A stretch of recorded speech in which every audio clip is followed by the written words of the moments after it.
So, Pratik sir, shall we start now?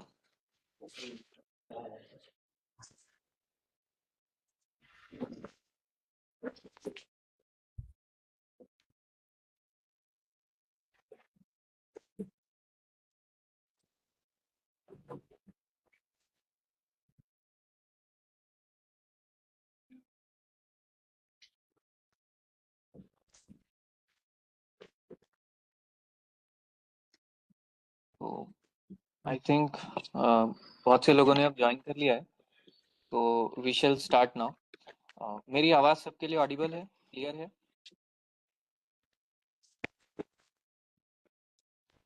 Yes, yes, yes. You are loud and clear. Thank you. Okay, fine. So basically will start with, मैं अपने बारे में थोड़ा introduction दे देता हूँ आपको।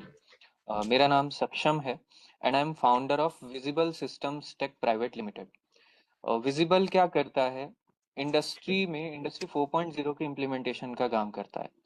तो कोई भी मशीनरी इक्विपमेंट फैक्ट्री में लगा हुआ है, उसकी सारी इंफॉर्मेशन लाइव ओनर के मोबाइल फ़ोन में कैसे आए, ऐसे हम डिवाइसेस, हार्डवेयर और सॉफ्टवेयर बना करके कस्टम सॉल्यूशंस इंडस्ट्री को देते हैं। So we are a startup incubated here at Punjab University only, और सिमिलर उसी डायरेक्शन में और भी लोग जो बढ़ना चाहते हैं, तो how to get a company incorporated, तो आज की टॉक ऑलमोस्ट उस चीज़ के ही अराउंड हम रखने वाले हैं। तो इसके दो तरह के मोड हो सकते हैं। पहला ये कि मैं अलग अलग स्लाइड्स को स्क्रॉल करूं, आपको कुछ बेसिक्स बताऊं एंड देन आप लास्ट में क्वेश्चन पूछ रहे हैं, और हम हर स्लाइड पे रुकेंगे, उसके बारे में इंफॉर्मेशन शेयर करके एंड देन रिलेटेड क्वेश्चंस में साथ के साथ लूंगा। तो एक इंटरेक्शन भी बनी रहेगी और सबके लिए एक आसान भी हो जाएगा चीज़ों को समझना।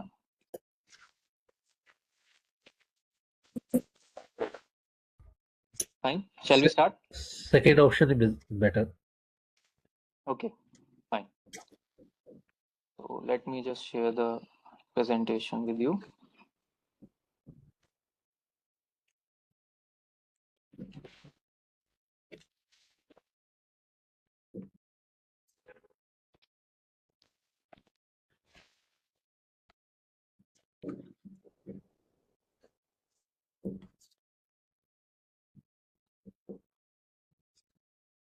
प्रेजेंटेशन सबको विजिबल है?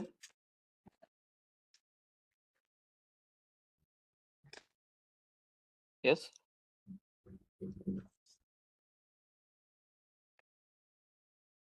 जस्ट कीप इंटरेक्टिंग, मेरे को पता रहेगा कि मेरी आवाज़ अब तक जा रही है, कोई बीच में कनेक्शन या लैग तो नहीं है। Yes, you आप can go ahead. या ओके, फाइन। सो अभी तक के जो भी क्रिएटिव स्टार्टअप में सेशंस वगैरह हुए होंगे, उसमें हमारी थोड़ी बहुत डिस्कशंस आइडियाज़ के अराउंड और बिजनेस और इन सारी चीज़ों की कुछ सेंस कैसे डेवलप होती है, कैसे, ये सारी चीज़ें हमने कहीं ना कहीं डिस्कस करी होंगी। तो अब इसके बाद जब ऑप्शन हमारे पास आता है कि हमें ये पता है कोई प्रोडक्ट है जिसकी मार्केट में डिमांड है, वो फाइनेंशियली वायबल है और स्केलेबल है, उसके अराउंड हमें कंपनी खड़ी करना चाहते हैं, हमें उससे अब पैसा कमाना है। तो इसके लिए हम लोग यहाँ पे कोई स्टार्टअप कैसे क्रिएट करना है, कंपनी कैसे क्रिएट करनी है, उसकी बात करने वाले हैं। तो अभी हम देखते होंगे अपने आसपास जितने भी बिजनेसेस हैं जो रन कर रहे हैं, कोई मिठाई की दुकान होगी, कोई और शोरूम होगा, समथिंग, तो क्या ये सारी कंपनीज होती हैं? ऐसा तो नहीं होता है। जनरल नेचर जो हमारे आसपास बिजनेसेस हो रहे होते हैं शहर में, उनका प्रोप्राइटर, पार्टनर्स की फर्म्स होती हैं, या एज एन इंडिविजुअल वो अपने बिजनेस का एक नाम लेकर के उसका जीएसटी वगैरह लेके और उसको बिजनेस को रन करता है। तो हम लोग जो यहाँ पे इस प्रोग्राम से जुड़े हुए हैं, हम लोगों का ऑब्जेक्टिव है कि हम एक कंपनी बनाएं। तो सबसे पहले हमें ये सोचना चाहिए कि कंपनी क्यों बनानी है। अगर हमारे दिमाग में बिजनेस है, उसके पैसा आ सकता है, तो हम सीधे फर्म या इन तरह की चीज़ों पे ही क्यों नहीं आगे बढ़ते हैं। Why we want to go for a company? Anyone from you?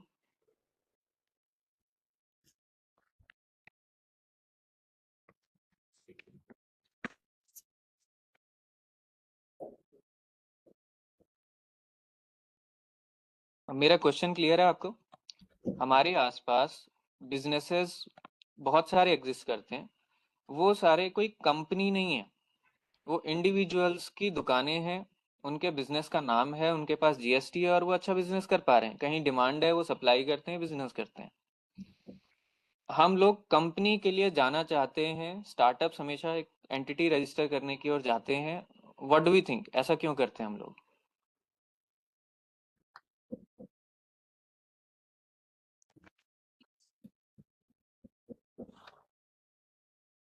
Okay, तो जब हम स्टार्टअप की बात करते हैं तो बैक ऑफ द माइंड एक हमारे दिमाग में बात एग्जैक्टली क्लियर है कि स्टार्टअप एक स्केलेबल एंटिटी है।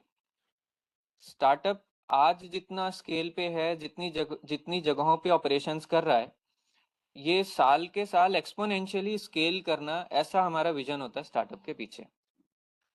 स्केल करने का प्रोसेस एक इंडिविजुअल हैंडल कर पाए ऐसा पॉसिबल नहीं होता।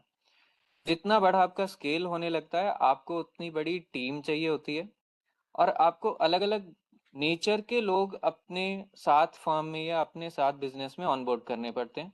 कोई लोग फाइनेंस देखते हैं, कोई लोग इन्वेस्टमेंट देखते हैं, कोई लोग मार्केटिंग देखते हैं, कोई लोग आपके जो एग्जीक्यूशंस को मैनेज करते हैं वो देखते हैं। तो there is also a risk involve. जब बहुत सारा पैसा इन्वॉल्व है, कोई इन्वेस्ट कर रहा है बाहर से आकर के, तो you want to make sure कि आप लीगली इंडियन सिटीजन एक अलग एंटिटी हैं और आपकी कंपनी की एक अपनी अलग सेपरेट लीगल एंटिटी एग्जिस्ट करती है। तो कंपनी कुछ भी नहीं है। Company is a legal business entity that exist independently from the people who own it. तो जितना मेरी लीगल लाइबिलिटी है, मेरे ऊपर कोई लॉज लगते होंगे जिनको फॉलो करके मेरे को इस देश की नागरिकता में रहना पड़ता है, उसी तरह से किसी देश में कोई कंपनी अगर एग्जिस्ट करेगी तो उसको भी एक लीगल आइडेंटिटी होगी और मिनिस्ट्री ऑफ कॉरपोरेट अफेयर्स के अंडर उसको भी कुछ लॉज को फॉलो करके ही चलना पड़ेगा। तो इससे मेरा फायदा क्या होता है? मान लीजिए आपका आज स्टार्टअप है। आपके स्टार्टअप ने यूएस से फंडिंग रेस करी, लेट से 5 करोड़ रुपए की। आपका कोई विजन था, आपने उसमें चीज़ों को इन्वेस्ट किया, बट मार्केट का शिफ्ट कुछ चेंज हो गया और at the end of the day वो सारी इन्वेस्टमेंट जो किसी प्रोडक्ट में या किसी चीज़ को बनाने में लगी थी, वो फ्रूटफुल नहीं हो पाई। आप उसके पैसे वापस करने की पोजीशन में नहीं है। तो उस केस में अगर तो आप एक बिजनेस हैं, लाइक सोल प्रोप्राइटर हैं या पार्टनरशिप फर्म है, तो आपके जो पर्सनल एसेट होंगे, आपके घर की जमीन, आपका बैंक बैलेंस और जो एसेट आपसे डायरेक्टली जुड़े हैं, वो भी अटैच किए जाएंगे। क्योंकि लोन अगर आपने लिया है, किसी से पैसे लिए हैं, तो प्रोप्राइटरशिप मतलब आपने लिए हैं, आप लीगली अपनी कंपनी को रिप्रेजेंट कर रहे हैं।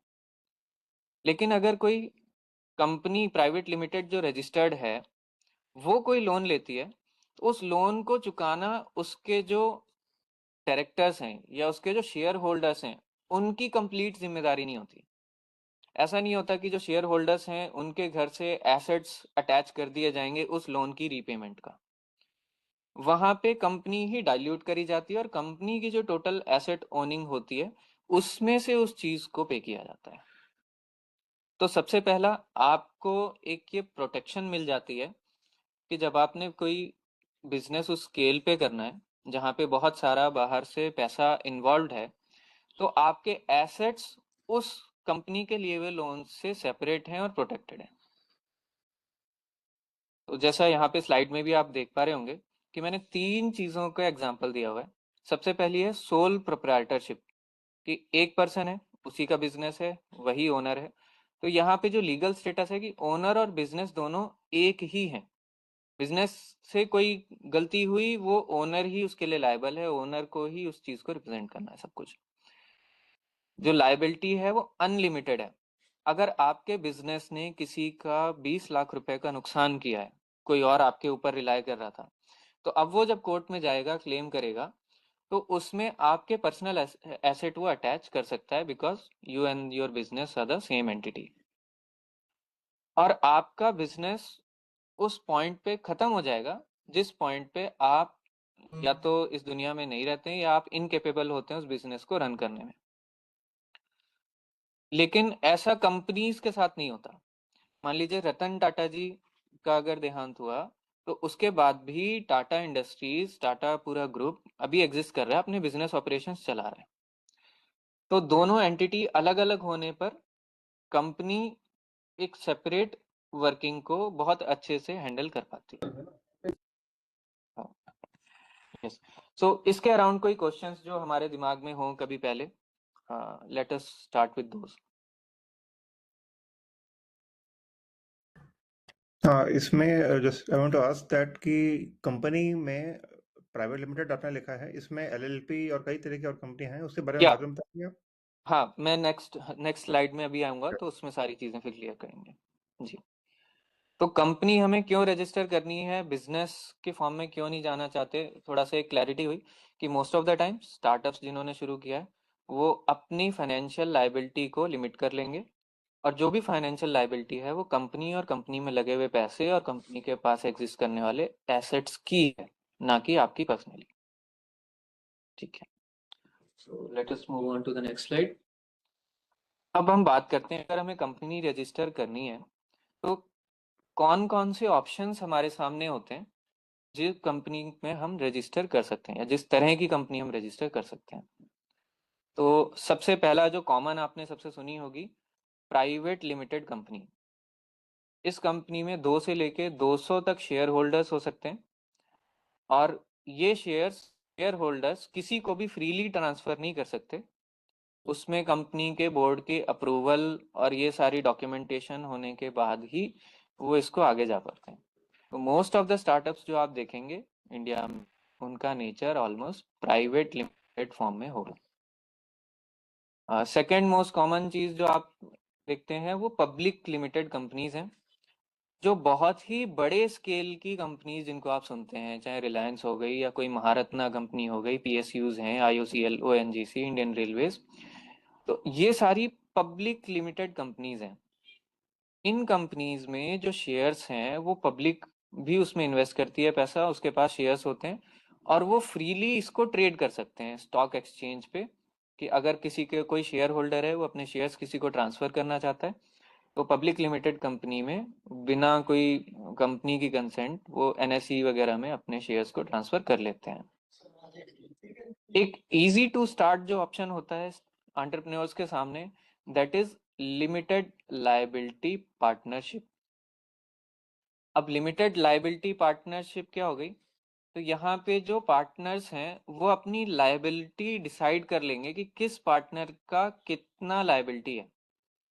फॉर इंस्टेंस, आपने एक एलएलपी बनाई हुई है और आपके पार्टनर्स की कोई शेयर होल्डिंग डिफरेंट है, 20% और 80% ऐसा कुछ।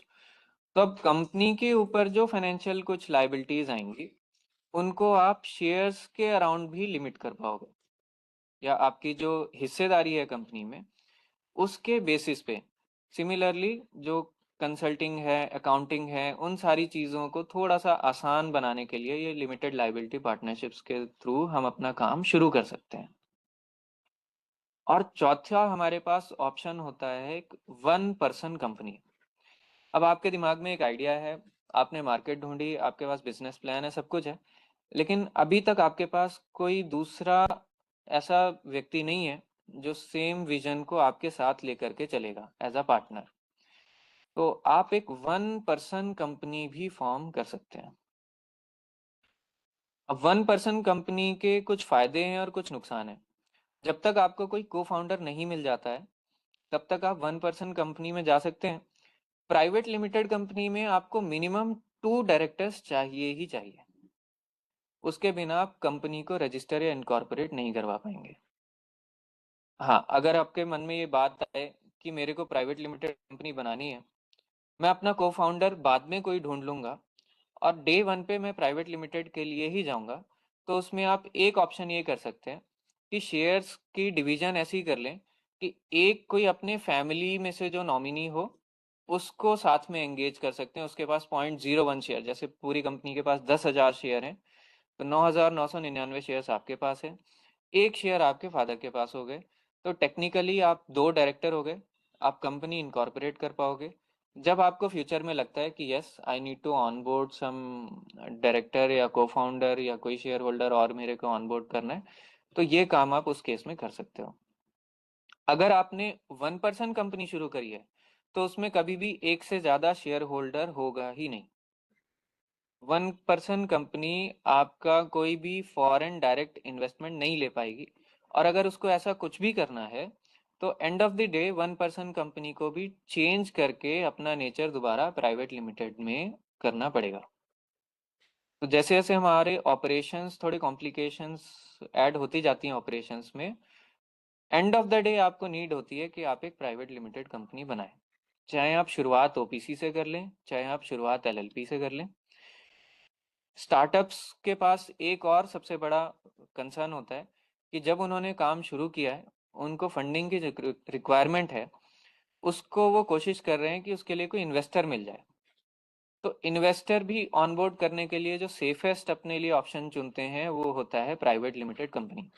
एवरी टाइम आप एंजल इन्वेस्टमेंट के लिए जाएंगे, किसी भी तरह की इन्वेस्टमेंट में जाएंगे, इन्वेस्टर विल मेक श्योर कि ये कंपनी को प्राइवेट लिमिटेड में कन्वर्ट करे, ताकि कंपनी एक लीगल आइडेंटिटी अलग एंटिटी हो गई, और वो कंपनी के साथ जो इंटरेक्शन करेगा वो आपके पर्सनली फेल होने नहीं होने से चेंज नहीं होगी, वो फिर अपने क्लॉज और एग्रीमेंट्स वगैरह में चीज़ों को एडिट करेगा। तो ये चार नेचर कॉमन जो हमारे अराउंड हम देखते हैं, ये सेपरेट आइडेंटिटीज की फॉर्म में हम देयर आर टू कंपनीज को। क्वेश्चंस। या वन इज ये जो एलएलपी है जिसमें लिखा है आपने कि सिर्फ ideal for professional firms like law consulting accounting, तो इसमें tech deep tech manufacturing company ideal नहीं होती है इसमें एलएलपी? And LLP.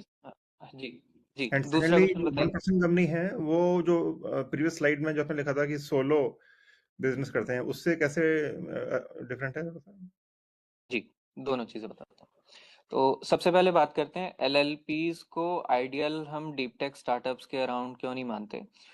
जो किसी को कंसल्टिंग या वो फर्म चलानी होती है उसमें जिस तरह की इन्वेस्टमेंट रिक्वायरमेंट्स होती हैं वो डिफरेंट होती हैं डीप टेक्स के ऑपरेशन और इन्वेस्टर्स और उनकी ऑनबोर्डिंग के उसमें। तो एलएलपी को भी जब किसी इन्वेस्टर की ओर जाना होता है तो एंड ऑफ द डे वो भी ये कन्वर्ट करते हैं प्राइवेट लिमिटेड में, ताकि उनका एक authorise capital, paid up capital, एक शेयर स्ट्रक्चर बन जाए।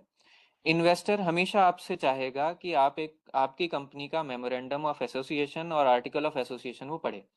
आपकी कंपनी क्या क्या कर सकती है वो सब कुछ डिफाइन होता है, और आपकी कंपनी का इंटरनल स्ट्रक्चर कैसे काम करेगा, किसके पास क्या राइट्स हैं।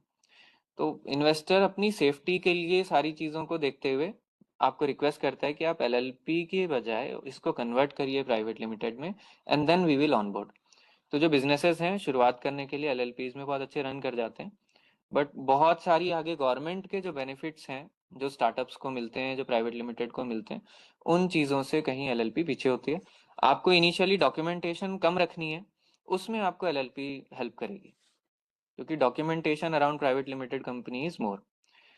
Coming to the second question कि 1 पर्सन कंपनी और सोल प्रोप्राइटरशिप डिफरेंट कैसे है। सोल प्रोप्राइटरशिप में जो बिजनेस है और जो ओनर है वो एक ही है।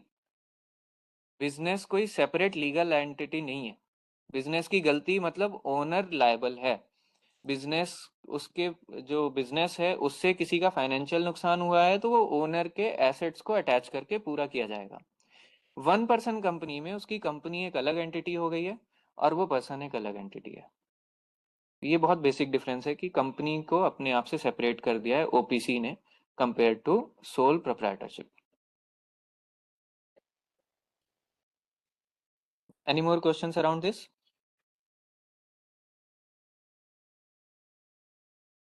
Okay, so let's move on to the next slide. Sir एक जी क्वेश्चन है, क्या ओनर डायरेक्टर बन सकता है खुद ही जी लिमिटेड में? देखिए, ओके। दो चीजें हम यहाँ पे क्लियर करते हैं। अच्छा कि आपने डाउट पूछा।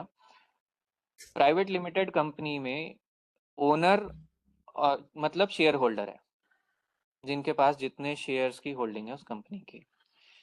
जो डायरेक्टर होते हैं वो बोर्ड को मैनेज, कंपनी की एग्जीक्यूशन कैसे होगी उसको देखते हैं। ये दोनों एक ही पर्सन हो सकते हैं। जैसे जैसे आपका स्केल बढ़ता है, शेयर होल्डर्स का एक अलग ग्रुप हो जाता है, और जिन लोगों को टेक्निकल एग्जीक्यूशंस करनी है, कंपनी के ऑपरेशंस रन करने हैं, वो उनको कह देते हैं बोर्ड ऑफ गवर्नर्स या बोर्ड ऑफ डायरेक्टर्स। तो जो कंपनी के डिसीजंस वगैरह हैं वो बोर्ड ऑफ डायरेक्टर लेगा, बोर्ड ऑफ गवर्नर। ओनर्स हमेशा शेयर होल्डर होंगे। ये दोनों अलग अलग हो सकते हैं। शुरुआत के केस में ओनर और डायरेक्टर एक ही इंसान होता है, वो फिर अपॉइंट होता है through different filings on the MCA portal. मतलब कंपनी कितनी बड़ी हो जाए, कितने भी शेयर होल्डर आ जाएं, जी जो प्रमोटर है वो बाद में भी डायरेक्टर रह सकता है। हाँ, वो बाकी बोर्ड के कुछ रूल्स होते हैं जो कंपनीज एक्ट कहती है कि बाकी डायरेक्टर्स के पैरेलली फिर वो भी बैठ सकता है, और डायरेक्टर्स का कलेक्टिव डिसीजन होता है कंपनी कैसे काम करेगी। ओके, अ, ठीक है, थैंक यू। एंड स्मॉल जैसे वन मोर आपने, डाउट, जी प्राइवेट लिमिटेड में आपने कहा 2 से 200 shareholders, once you cross 200 shareholders then you have to convert to public limited, ऐसा कुछ है?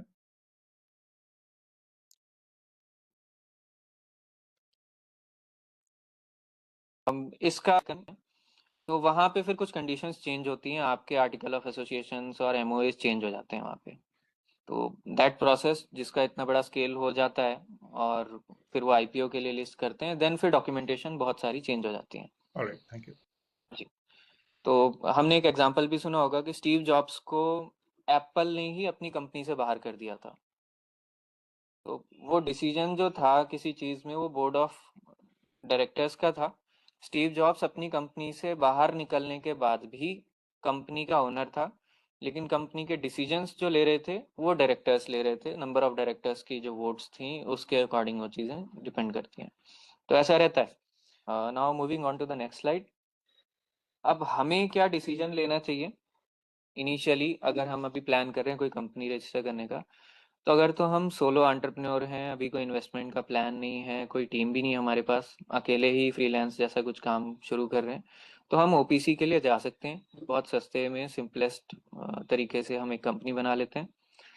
अगर स्केल करना है आगे, अभी हम सोलो हैं बट हमारे माइंड में विजन है, मेरे को को फाउंडर भी ढूंढना है, मेरे को इन्वेस्टर भी ढूंढना है, सारी चीजें हैं, तो we should definitely try to go for private limited company, ताकि बाद में बार बार ये फीस ना देनी पड़े ओपीसी को प्राइवेट लिमिटेड में कन्वर्ट कराने की, एलएलपीज को प्राइवेट लिमिटेड में कन्वर्ट कराने की। जस्ट कुछ लीगल चीजें आ जाती हैं जो कहते हैं कंप्लायंसेस। तो हमारे पास अगर लीगली कंसल्ट करने के लिए कोई कंपनी सेक्रेटरी होगा, तो वो कंसल्ट करते हुए हम उसकी डॉक्यूमेंटेशन को पूरा कर लेते हैं। फिर अगर हमें इन्वेस्टमेंट रेज करनी है प्राइवेट इन्वेस्टर से, वीसी से, तो डेफिनेटली हाईली रिकमेंडेड कि आप प्राइवेट लिमिटेड में ही जाएं। जब हमें सब कुछ बिजनेस का पता है, कोई बहुत ज़्यादा इन्वेस्टमेंट नहीं चाहिए, तो जैसे लॉयर्स और सीएस तो ये अपनी एलएलपीज के फॉर्म में आगे बढ़ते हैं, डॉक्यूमेंटेशन कम करनी पड़ती है उस केस में। और अगर पहले ही कोई बहुत ह्यूज कंपनी है, अब वो पब्लिक जाना चाहती है, आईपीओ पे जाना चाहती है, देन वो फिर पब्लिक लिमिटेड के लिए जाती है। तो उससे पहले के स्केल में सब प्राइवेट लिमिटेड की तरह काम करते हैं। तो मोस्ट ऑफ द केसेस में आप जब शुरुआत कर रहे हैं तो एंड ऑफ द डे आपको प्राइवेट लिमिटेड में आना ही पड़ेगा। अब हम बात करते हैं कि कंपनी को रजिस्टर कौन करता है, हु रजिस्टर्स योर कंपनी। तो हर जगह पे, हर स्टेट में रजिस्ट्रार ऑफ कंपनीज ऐसी एक लीगल अथॉरिटी होती है। जैसे मान लीजिए हम लोगों को ड्राइविंग का लाइसेंस इशू करना होता है, तो ड्राइविंग लाइसेंस हमेशा हमारा आरटीओ हमें इशू करता है। तो वैसे ही जो कंपनी को अपना बिजनेस कमेंस करना है, उसको चीज़ों का बिजनेस की शुरुआत करनी है, अपने ऑपरेशंस की शुरुआत करनी है, तो उसको इन ऑपरेशंस को करने का लाइसेंस कौन देगा, वो देगा रजिस्ट्रार ऑफ कंपनीज। अब ये कोई सिंगल एक ही रजिस्ट्रार ऑफ कंपनी होता है पूरी इंडिया में, ऐसा नहीं है। हर स्टेट, हर यूटी, इन सबके अलग अलग रजिस्ट्रार ऑफ कंपनीज होंगे।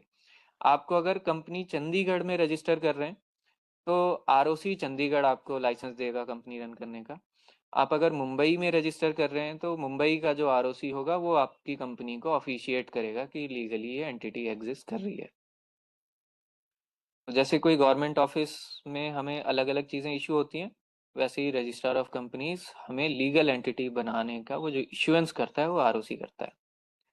Registrar of companies ministry of corporate affairs के अंडर काम करता है और वही सारे ऑफिशियल रिकॉर्ड मेंटेन करती है कॉरपोरेट अफेयर्स, वही सबको इनकॉर्पोरेशन सर्टिफिकेट इशू करती है। और कंपनीज एक्ट ऑफ 2013 में दोबारा अमेंड हुए थे, इससे पहले 1956 उस समय के कुछ एक्ट्स थे। तो अभी जो भी रूल्स एंड रेगुलेशंस फॉलो करने हैं वो कंपनीज एक्ट 2013 के अकॉर्डेंस में करने होते हैं। ये हो रहे हैं कि नहीं इसको इंश्योर करता है हमारा आरओसी, और वहीं से फिर वो लाइसेंस इशू करता है इन सारी चीज़ों के बाद। तो सक्षम जी, लाइक अगर मेरा एड्रेस अभी हरियाणा का है तो आई कैन रजिस्टर इन चंडीगढ़ या एनी अदर Yes. प्लेस? आपका कंपनी का एड्रेस कहाँ, आपका खुद का एड्रेस की बात कर रहे हैं, कंपनी के एड्रेस की बात कर रहे हैं आप? नहीं, अगर मेरा address residential address is in Haryana, Haryana, okay. Can I register company इन चंडीगढ़? आप कहीं भी जाकर के रजिस्टर कर सकते हैं। यहाँ पे आप और आपकी कंपनी एक अलग अलग एंटिटी है। आपका एड्रेस कंपनी का एड्रेस नहीं है। जहाँ पे आपका कंपनी का एड्रेस है, जहाँ भी आपको अगर चंडीगढ़ में रजिस्टर करना है तो आपके पास चंडीगढ़ का कोई कंपनी का रजिस्टर्ड एड्रेस होना चाहिए। कंपनी का कोई छोटा ऑफिस लेंगे, कोई लीज एग्रीमेंट होगा, कोई रेंट एग्रीमेंट होगा, उसके बेस पे आप वहाँ के आरओसी में रजिस्टर कर सकते हैं। ओके, जैसे कि हमको फर्स्ट लेक्चर में बताया गया था कि एक पंजाब स्टार्टअप में जाके कोई हम एक डेस्क भी लेते हैं हम्म, तो उसके बेसिस पे हम लोग कंपनी क्रिएट कर सकते हैं, राइट? जी हाँ। कोवर्किंग स्पेस वो आगे मैं बताऊंगा कौन कौन से तरह के एड्रेसेस हम ले सकते हैं जब इनकॉर्पोरेशन की डिटेल्स में जाएंगे। तो हाँ, आप किसी भी जगह पे ले सकते हैं, आपके पर्सनल एड्रेस से उसका कोई लेना देना नहीं है।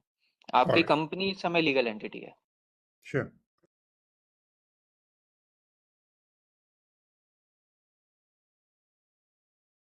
तो अभी इतनी देर में जो भी ये रूल्स एंड रेगुलेशंस, क्या करना है क्या नहीं करना, इन सारी बातों को पढ़ेंगे। उसमें सबसे ऊपर एक एक्ट होगा, द कंपनीज एक्ट 2013। इसके जो रूल्स एंड रेगुलेशंस हैं पूरे देश में सारी कंपनीज को उन्हीं रूल्स को कंप्लाई करना है। उन रूल्स के अगेंस्ट जाने पर वो पेनल्टीज, नॉन कंप्लायंस और आगे हैवी फाइन्स या आपके बिजनेस को बंद कर सकने की पेनल्टीज झेल सकते हैं। तो जनरली क्योंकि कोई स्टार्टअप कर रहा है, उसकी कोई टेक्निकल डोमेन में एक्सपर्टीज है, जरूरी नहीं है वो लीगल की चीज़ों को देखता हो। तो ऐसे लोग जो लॉ की इस डोमेन में एक्सपर्ट होते हैं, जिनको कंपनीज एक्ट की सभी चीज़ों का पता है, जो और कंपनीज के साथ इन चीज़ों में जुड़े होते हैं, लीगैलिटी, तो वो लोग आपको इस चीज़ में कंसल्ट करते हैं कि कंपनी को क्या करना है और क्या नहीं करना है। तो एक तरह से जैसे हमारे लिए कोई संविधान है, भारत में कंपनीज के लिए जो संविधान है वो कंपनीज एक्ट 2013 है। ये आपके लिए ऑप्शनल नहीं है, हर कंपनी को मैंडेटरी है कि इसके अंडर दी हुई कंडीशंस को फॉलो करना ही है। अदरवाइज इंडिया में वो अपने बिजनेस को चला नहीं सकती है। इसमें क्या होता है कि एक संविधान बन जाएगा कंपनी का, तो सभी कंपनीज का कुछ एक स्ट्रक्चर डिफाइन हो जाता है कि कोई भी मनमर्जी नहीं कर सकता है कि किसी कंपनी का आज मन आया, उसने ये शेयर्स उठाए और इसको किसी कम पैसे में दे दिए, इधर से कुछ काम पैसा लिया और उसको किसी और चीज़ में दिखा दिया। मतलब उसके सबके रूल्स डिफाइन हो गए। तो माल प्रैक्टिसेस ना हो सकें, उन सारी चीज़ों को इंश्योर कर लेता है। इन्वेस्टर्स को भी एक सेफ वो मिल जाता है कि भाई कंपनी कुछ भी कर लेगी, जो उसका शेयर होल्डर है वो मेरे को चीट भी करने की कोशिश करेगा तो उसकी कंपनी लीगल एंटिटी है, उसको तो ये रूल्स फॉलो करने होंगे, वहां मैं सेफ हूँ, मैं कोर्ट में इन चीज़ों को आगे पुश कर लूंगा। तो सबसे बड़ी जो प्रैक्टिकल टिप इस चीज़ में हम ले सकते हैं कि क्योंकि अगर हमारा लीगल बैकग्राउंड नहीं है तो हमारे लिए पूरा लॉ समझना, कंपनीज एक्ट के हर क्लॉज को, हर रूल को जाकर के समझना हमारे लिए पॉसिबल नहीं होता है। तो उस केस में हम कोई प्रैक्टिसिंग चार्टर्ड अकाउंटेंट और खासकर कंपनी सेक्रेटरी, इनको कांटेक्ट करते हैं ताकि वो कंप्लायंसेस में लॉ पढ़ के और हमें सजेस्ट कर पाए कि आपको कैसे काम करना है और कौन से डॉक्यूमेंटेशन फाइल करनी है, कब फाइल करनी है, इन सारी चीज़ों की अराउंड आर बिजनेस। यस। तो जो कंपनी की रजिस्ट्रेशन में नेविगेट करने में दो लोग हमारी हेल्प कर सकते हैं।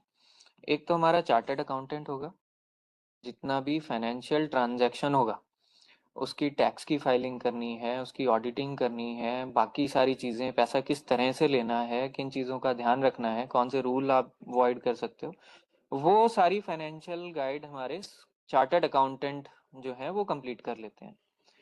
जो कंपनी के ऑपरेशन का लीगल पहलू है वो कंपनी सेक्रेटरी सारा कुछ मैनेज करता है। तो सीए जो हो गया हमारा, जीपीएस का काम करेगा फाइनेंशियल राउट में, और सीएस जो हो गया वो हमारा जीपीएस का काम करेगा लीगल रूट में। तो कंपनी की डिसीजन मेकिंग में बहुत सारी चीज़ों में हम अपने कंपनी सेक्रेटरी से कंसल्ट करते हैं। ये ज़रूरी नहीं है आपके पास कोई फुल टाइम हायरिंग हो, आप किसी को टाइम टू टाइम कंसल्ट कर सकते हैं, वो अपनी फीस लेते हैं और फिर आपको उसके डॉक्यूमेंटेशन में हेल्प आउट करते हैं। तो सीएस ऐसे कोई भी नहीं होता, ये जैसे चार्टर्ड इंजीनियर्स होते हैं, चार्टर्ड अकाउंटेंट्स, वैसे ही इनको भी institute of company secretaries of India charter करता है कि ये एलिजिबल हैं किसी कंपनी में इसकी एडवाइजरी देने के लिए। तो सीएस का मेजर काम क्या क्या है कंपनी में? सबसे पहला, वो कंपनी के रजिस्ट्रेशन प्रोसेस को, सारी चीज़ों को मैनेज करेगा। उसको लॉ की जानकारी है, उसको ये पता है कि मिनिस्ट्री ऑफ कॉरपोरेट अफेयर्स में कौन कौन से फॉर्म्स फाइल होने हैं, कंपनी के थ्रू क्या क्या डिक्लेरेशन जानी है, डायरेक्टर्स ने क्या क्या डिक्लेयर करना है, जितना भी लीगल फ्रेमवर्क है वो कैसे फाइल होगा वो आपको कंपनी सेक्रेटरी गाइड करेगा। फिर उसके फॉर्म्स जो फाइल होंगे उनकी डॉक्यूमेंटेशन कैसे होगी अराउंड भी, कि मेमोरेंडम ऑफ एसोसिएशन बनेगा, आर्टिकल ऑफ एसोसिएशन बनेगा, डायरेक्टर्स की डिक्लेरेशंस बनेंगी, शेयर होल्डर्स अगर कंपनी में आना चाहते हैं तो उनके एग्रीमेंट्स बनेंगे। इन सभी चीज़ों की डॉक्यूमेंटेशन भी वो लीगैलिटीज़ को ध्यान में रखते हुए सीएस आपको हेल्प करेगा। फिर गवर्नेंस के दौरान जो कंप्लायंसेस कंपनीज को फॉलो करनी होती हैं वो भी कंपनीज एक्ट के अकॉर्डिंग फिर सीएस आपको गाइड करेंगे। इसी तरह से जो कंप्लायंस कैलेंडर है कि आपने कंपनी बना ली, अब 3 महीने बाद आपको ये फॉर्म फाइल करना ही करना है, 6 महीने से पहले पहले आपको ये चीज़ अपनी कंपनी में करनी ही करनी है, 1 साल में एक बार वो आपको एनुअल जनरल मीटिंग में ऑडिट करना ही है। तो ये सारी चीज़ें आपको रिमाइंड, क्योंकि आपने कंपनी शुरू कर दी बट अभी आपको पता कुछ भी नहीं है कि ये सारी फॉर्मेलिटीज़ भी करनी है, तो वो भी पहले से कौन आपको बता के रखेगा, वो आपका कंपनी सेक्रेटरी होगा, वो अपडेट करेगा। फिर शेयर होल्डर्स और इन्वेस्टर्स जब बोर्ड में आएंगे तब आपको सही गाइड करना, आपको डिबेंचर में जाना है, आपको इन्वेस्टमेंट लेनी है, आपको शेयर्स कितने प्रीमियम पे देने पे कौन सी लीगैलिटीज आ जाएंगी, किस चीज़ को प्रॉफिट की तरह शो करेंगे, कौन सी चीज़ लोन की तरह शो हो सकती है, उन लीगैलिटीज में भी आपको कंपनी सेक्रेटरी ही गाइड करेगा। और जो रेगुलेटरी लाइजनिंग है एमसीए के बिहाफ पे, कि मिनिस्ट्री ऑफ कॉरपोरेट अफेयर्स ने आपको कुछ तलब करना है, आपको कोई इन्फॉर्मेशन भेजनी है कंपनी को, तो उसमें भी फिर बीच में कि वो सीएस को पता होता है कि हमारे पास ये कोई नोटिफिकेशन इशू हुई है और इसको हमें रिस्पॉन्ड करना है, तो वो सारी चीज़ें भी कंपनी सेक्रेटरी आपकी मैनेज करता है। So, Saksham ji, like we have to go through the CS only for yes commissioning yes yes. any private limited company or OPC also. अगर आप कंपनी जब रजिस्टर करेंगे तो बिना सीएस के आप रजिस्टर ही नहीं कर पाएंगे। Okay. हाँ, And what आपको are the खुद typical सीएस बनाना charges? पड़ेगा। What are the typical charges they take for a for any okay, startup? I mean, तो ठीक है। तो ये जो हमारा लेक्चर है इसमें यही हमारा फायदा होने वाला है। अगर आपको किसी चीज़ के बारे में कुछ भी नहीं पता तो लोग आपसे कोई भी चार्जेस ले सकते हैं। फॉर इंस्टेंस मैं अपना एग्जांपल देता हूँ, मेरे को प्राइवेट लिमिटेड कंपनी को पूरा रजिस्टर कराने में, सारे काम करवाने में अराउंड 20,000 रुपये तक लगे होंगे, बट लोगों से 80,000, 1 लाख, 2 लाख रुपए भी कोई चार्ज कर लेता है। तो जस्ट बिकॉज कि आपको वो कंपनी इनकॉर्पोरेट कैसे होती है उसकी अवेयरनेस नहीं थी, तो वो कुछ भी चार्ज करते हैं। तो आज का सेशन इसी के अराउंड है कि वो प्रोसेसेस क्या क्या है। अगर आपको पहले से पता है देन यू कैन नेगोशिएट कि फॉर्म की फीस 100 रुपये है, आपकी फीस इस फॉर्म को फाइल करने की 5,000 कैसे हो गई। बहुत छोटी छोटी चीज़ें हैं, तो आज सारी स्लाइड्स में हम उनको कवर कर लेंगे। तो हमें एक हेल्प हो जाएगी। सीएस से बात करने से पहले हमें पता है कि सीएस ने क्या काम करना है। वैसे भी इन जनरल हम कभी कोई स्कूटी ठीक कराने जा रहा है मैकेनिक पे, उसको स्कूटी के बारे में कुछ भी नहीं पता तो वो कुछ भी बता देता है कि इसका ये खराब है, इसमें इतना पैसा आ जाएगा, इसमें उतना खर्चा आ जाएगा। वही काम, ऐसी प्रैक्टिसेस कुछ अपने यहाँ कंपनी इनकॉर्पोरेशन में भी हो जाती हैं। Will see now. क्योंकि हमने पीछे ऑप्शंस डिस्कस किए थे, एंड ऑफ द डे आप एलएलपी जाते हैं, ओपीसी जाते हैं, जैसे जैसे स्केल करते हैं आप प्राइवेट लिमिटेड को रजिस्टर करना ही पड़ता है। आप अपनी फर्म का नेचर चेंज करते ही हैं। कोई अभी कर लेता है शुरुआत में ही, कोई हो सकता है 2 साल 3 साल बाद। तो आज हमारी पूरी प्रेजेंटेशन की डिस्कशन इसी के अराउंड होने वाली है कि प्राइवेट लिमिटेड कंपनी को रजिस्टर कैसे किया जाता है। तो सबसे पहली, ये जितनी भी रजिस्ट्रेशंस की फाइलिंग की प्रोसेस होगी, ये मिनिस्ट्री ऑफ कॉरपोरेट अफेयर्स का एक पोर्टल बना होता है। वहाँ पे आपकी सबसे पहले लॉगिन क्रिएट होनी चाहिए। आपकी कंपनी अपने बारे में कुछ भी फॉर्म सरकार को फाइल करेगी, वो सबसे पहले एमसीए पे एक V3 पोर्टल पे अकाउंट आपको बनाना होगा, आपका वहाँ पे लॉगिन होना चाहिए। वो एक आपका दरवाज़ा है उस एमसीए बॉडी से आपकी इंटरेक्शन का। तो आज की डेट में कहीं भी कोई ऑफिसेज में नहीं भागना पड़ता, सारा काम आपके घर बैठे होता है। जस्ट आपको जो जो फॉर्म्स हैं वो फिल करवा के और ऑनलाइन इनको अप्लाई करना होता है, घर बैठे ही कंपनी बन जाती है। तो ये MCA V3 जो है, ये ऑफिशियल पोर्टल है मिनिस्ट्री ऑफ कॉरपोरेट अफेयर्स का। सभी लीगल डॉक्यूमेंट्स इसी पोर्टल पे फाइल होंगे। आपके एप्लीकेशन का स्टेटस क्या है, कोई एप्लीकेशन आपने फाइल करी है, एक्सेप्ट हो गई है, रिजेक्ट हो गई है, रिजेक्ट हो गई है तो रिमार्क्स क्या हैं, ये सारे भी आपको उसी पोर्टल पे दिख जाएंगे। तो गवर्नमेंट की एक ऑनलाइन विंडो आप इसको समझ लीजिए। इसमें पोर्टल में जाना, उसमें अपना लॉगिन बनाते हैं ई सर्विसेज में जा करके। फिर वहाँ पे आपकी KYC डिटेल्स कुछ वो मांगेगा, नाम, ईमेल एड्रेस, मोबाइल नंबर से पासवर्ड क्रिएट कर लेगा। No, but this तो has to be done by us individually, or CS will do for us. You can do this individually, लेकिन अगर आपको पहले से पता है तो जिस समय आपने CS को पैसे दिए हुए ही हैं, वो साथ के साथ आपका ये काम भी करता जाता है। Okay. हाँ, but you can do it individually. तो जैसे ही हमारा मिनिस्ट्री ऑफ कॉरपोरेट अफेयर्स पे एक अकाउंट बन गया है, अब हमारा नेक्स्ट स्टेप होता है कंपनी का जो डायरेक्टर है उसको अपना डायरेक्टर आइडेंटिफिकेशन नंबर लेना होता है। तो कोई कंपनी बन गई है, कंपनी का डिसीजन हमेशा डायरेक्टर ने लेना है। तो जस्ट ये, तो डायरेक्टर से पहले मैं एक पोर्शन पे आ जाता हूँ। Digital signature certificate. कंपनी चलाने वालों ने, क्योंकि सारी फाइलिंग ऑनलाइन करनी है, तो आपको कोई भी चीज़ फाइल करनी है और आपने वो फॉर्म ऑथेंटिकेट किया है, तो ऑथेंटिकेट कैसे करेंगे, आपका एक डिजिटल सिग्नेचर सर्टिफिकेट बनेगा। इसके भी आपको अलग अलग जगह कुछ फर्म्स वगैरह मिल जाएंगी जो आपको DSC बना करके देते हैं। तो हर जगह पे कोई भी आप घर बैठ करके DSC नहीं बना सकते। जैसे आधार कार्ड इशू करते हैं तो उन लोगों के पास कुछ वो लाइसेंस होते हैं, कुछ सॉफ्टवेयर्स होते हैं। तो वैसे ही DSC इशू करने के लिए भी आपको कुछ शॉप्स मिल जाएंगी जो CA से आपको रेफरेंस मिल जाएगा, और वहाँ पे आपका डिजिटल सिग्नेचर सर्टिफिकेट बनता है।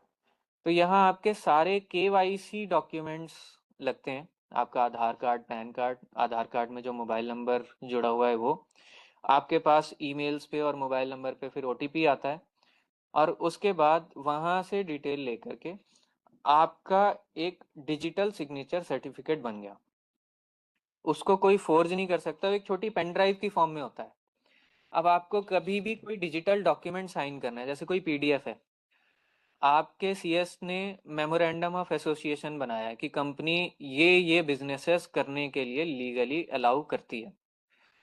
अब वो खुद से आपकी मर्जी के बिना कुछ भी फाइल नहीं कर सकता। अब वो डॉक्यूमेंट आपको भेजेगा, आप उसकी सारी चीज़ों को पढ़ेंगे, और जब तक आप अपना डिजिटल सिग्नेचर सर्टिफिकेट नहीं उसमें लगाएंगे तब तक उसकी MCA में फाइलिंग नहीं हो पाएगी। तो जो हस्ताक्षर का काम है जितना भी, वो सारा डिजिटली ऑनलाइन सिक्योर फॉर्म में हो जाता है, इसमें कोई फोर्जिंग नहीं हो सकती। वो एक छोटी पेन ड्राइव होती है, वो डिजिटल सिग्नेचर सर्टिफिकेट किसी भी सर्टिफिकेट पे लगाती है। तो DSC किसी भी गवर्नमेंट फाइलिंग के लिए मैंडेटरी है।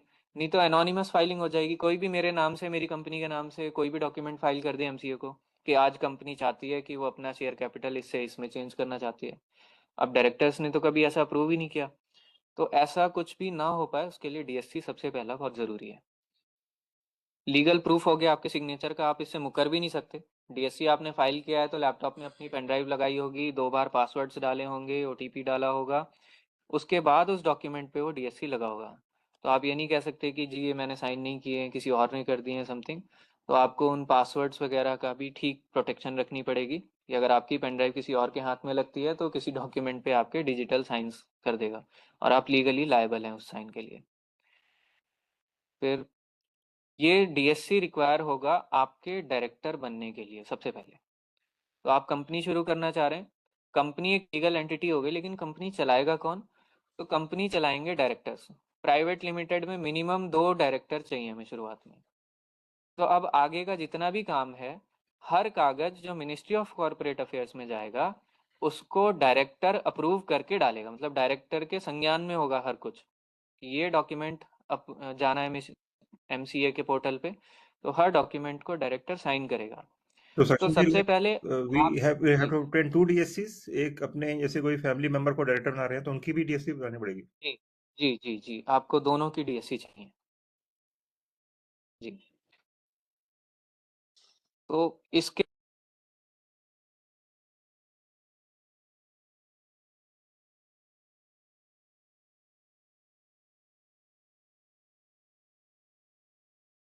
तब T3 पोर्टल है, वहां जाकर के जनरेट होता है डायरेक्ट डीआईएन नंबर। जनरली आप जो अपने सीएस से जब काम करवाना शुरू करें तो वो आप इन चीज़ों को जनरेट करने में हेल्प करेगा।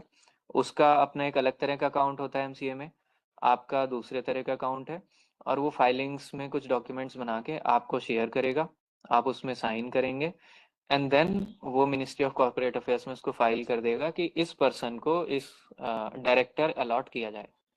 तो मिनिस्ट्री ऑफ कॉर्पोरेट अफेयर्स के पास 8 डिजिट के ऐसे नंबर साइन होंगे, जैसे किसी गाड़ी को नंबर मिला होता है, 4 डिजिट का नंबर होता है आगे पीछे, चंडीगढ़ CH01GA0055।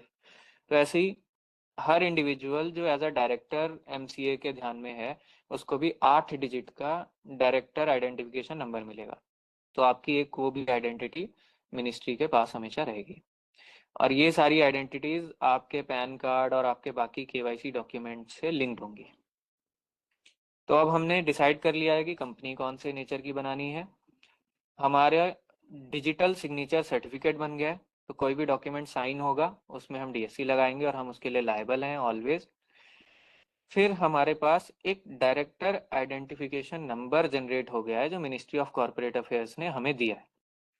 ये 3 चीज होने के बाद अब अगला प्रोसेस हमारा आता है स्टेप 4, कि जो कंपनी बनानी है उस कंपनी का नाम क्या होगा। आपका तो नाम उन्होंने केवाईसी से डिफरेंशिएट कर लिया और आपको एक डिन दे दिया।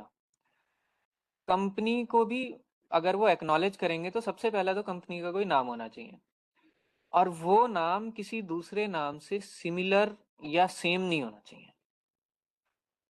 तो आपको आपका कंपनी सेक्रेटरी रिक्वेस्ट करेगा कि think of at least 4 to 5 names that you might use for your operations. तो इनिशियली जैसे मेरे को कंपनी इनकॉर्पोरेट करनी थी, तो we wanted to go with Visible Private Limited, but किसी में सेम फोनेटिकली सेम साउंड होने वाला, इवन दो स्पेलिंग अलग होती है, फोनेटिकली सेम साउंड होने वाली किसी कंपनी का नाम पहले एग्जिस्ट कर रहा था। तो मिनिस्ट्री ऑफ कॉर्पोरेट अफेयर्स ने उसको रिजेक्ट किया कि नहीं, you try some other name. तो आपको अपने दिमाग में 2-3 नाम ऐसे सोच के रखने पड़ेंगे जिसके अराउंड आपकी कंपनी की आगे रिकॉग्निशन होनी चाहिए। तो सक्षम जी, ये स्टेप 1 नहीं है क्या? लाइक जब हम रजिस्टर कर रहे हैं और MCAV3 पोर्टल में, तो उसमें कंपनी नेम नहीं डालना है, ये 4th स्टेप है?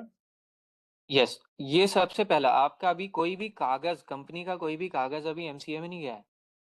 अभी इंडिविजुअली आपको एमसीए जानती है, आपका डीएससी बना हुआ है, डीआईएन बना हुआ है। अब जो सबसे पहली चीज कंपनी को कोई एक्नॉलेज करेगी एमसीए, वो आपसे मांगेगी आप अपने लिए एक नाम सोचिए। अब यूजुअली क्या होता है, आपका एक वर्ड में तो नाम आपके ध्यान में आता है, उसके आगे आप कुछ वेरिएशंस ट्राई कर सकते हैं, जैसे Visible Systems Tech Private Limited, Visible IoT Solutions Private Limited, Visible IoT and Hardware Private Limited. कुछ भी इस तरह के 3-4 ऑप्शंस आप देख सकते हैं जिसको आप कंपनी के बिजनेस को, नेचर को रिप्रेजेंट करे, और वो इकट्ठे 2 नाम आपका कंपनी सेक्रेटरी फाइल करेगा।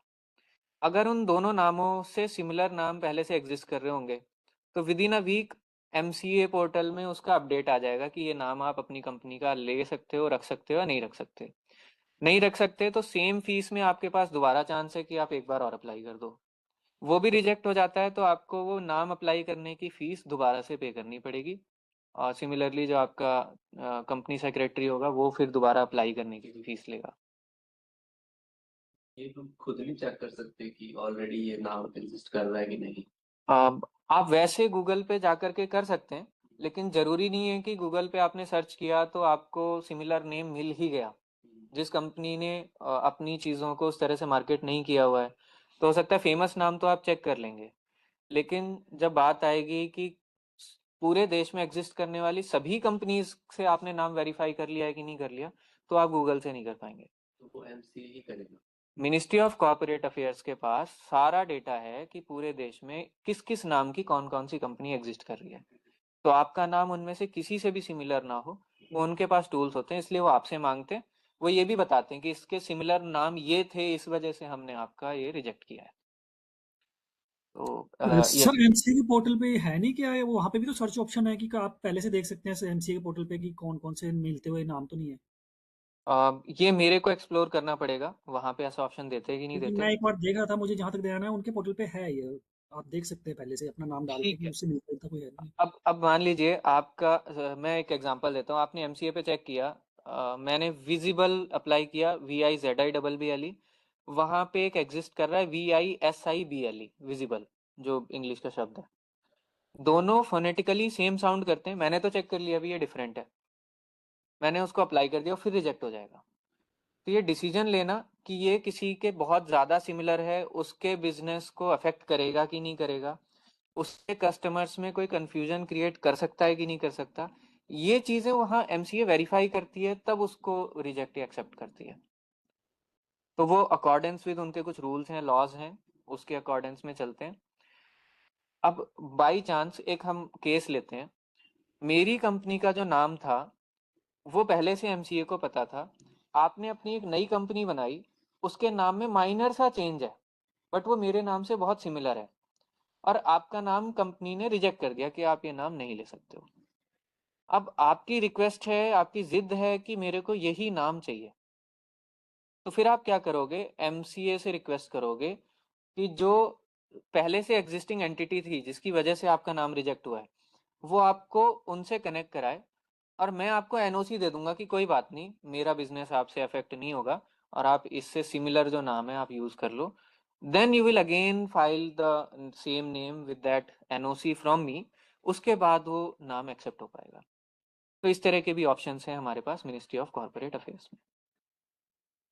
नाम के साथ बहुत सारे रूल्स हैं, जैसे कोई बैंक से या यूनिवर्सिटी, इंश्योरेंस, कोर्ट, आप ऐसा नहीं कर सकते कि नाम आप डाल दें कंपनी का हाई कोर्ट ऑफ चंडीगढ़ ऐसा करके कुछ, तो वो भी एक पब्लिक परसेप्शन, एक कंफ्यूजन क्रिएट कर सकता है। तो इस तरह की बहुत सारी रूल्स एंड रेगुलेशंस को वो कंप्लाई भी करते हैं पीछे। नाम एग्जिस्ट नहीं कर रहा है वहां पे पहले से, हाई कोर्ट ऑफ चंडीगढ़ नाम की कोई कंपनी नहीं है, लेकिन क्या आप इस नाम की कंपनी खोल देंगे, एमसी आपको अलाउ नहीं करेगा।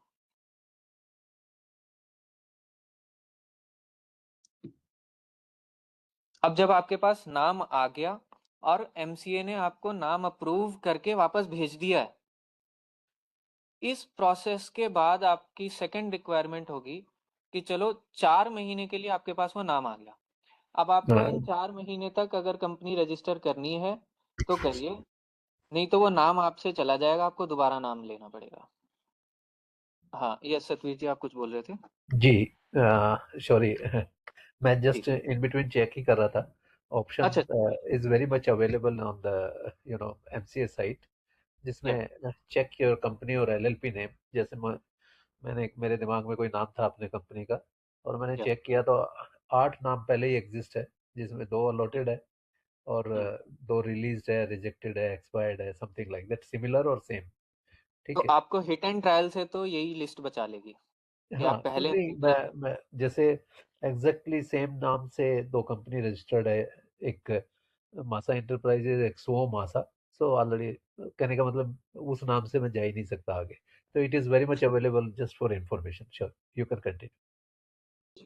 तो ऐसे यहाँ पे हमारे आसपास भी बहुत कॉमन एग्जांपल्स हैं, आप देखेंगे वर्धमान नाम से बहुत सारे बिजनेसेस हैं। आप लुधियाना में जाएंगे तो वर्धमान टेक्सटाइल्स वगैरह, आप अगर डेराबस्सी चले जाएंगे तो वर्धमान केमटेक, सब अलग अलग कंपनीज हैं। तो अब आप भी कोई इस तरह के किसी कॉमन नाम से, जैसे बीकानेर है, बीकाजी है, इस तरह से, तो वहां पे फिर ये सारी कंप्लायंसेस वो एमसीए डिसाइड करता है कि भाई आपको नाम देना है नहीं देना। कंपनी का नाम मिलना और कंपनी का ट्रेडमार्क रजिस्टर होना, ये दोनों अलग अलग चीजें हैं। आपको नाम कुछ मिल सकता है, और आपका नाम पोस्टर पे कैसा दिखता है वो आपका कंपनी का ट्रेडमार्क है। वो एक बात का प्रोसेस है, और उसकी भी फीस अलग होती है। ये दोनों अलग अलग चीजें हैं, तो इसमें कोई कंफ्यूजन किसी को नहीं होनी चाहिए। अब हमारे पास ऑप्शन आ जाता है, हमारी डीएससी बन गई, डायरेक्टर्स को आइडेंटिफाई कर लिया एमसीए ने, कंपनी का नाम हमने डाला, वो कंपनी का नाम अप्रूव हो गया है। अब 4 महीने की विंडो है, इन 4 महीने में कंपनी रजिस्टर करनी है।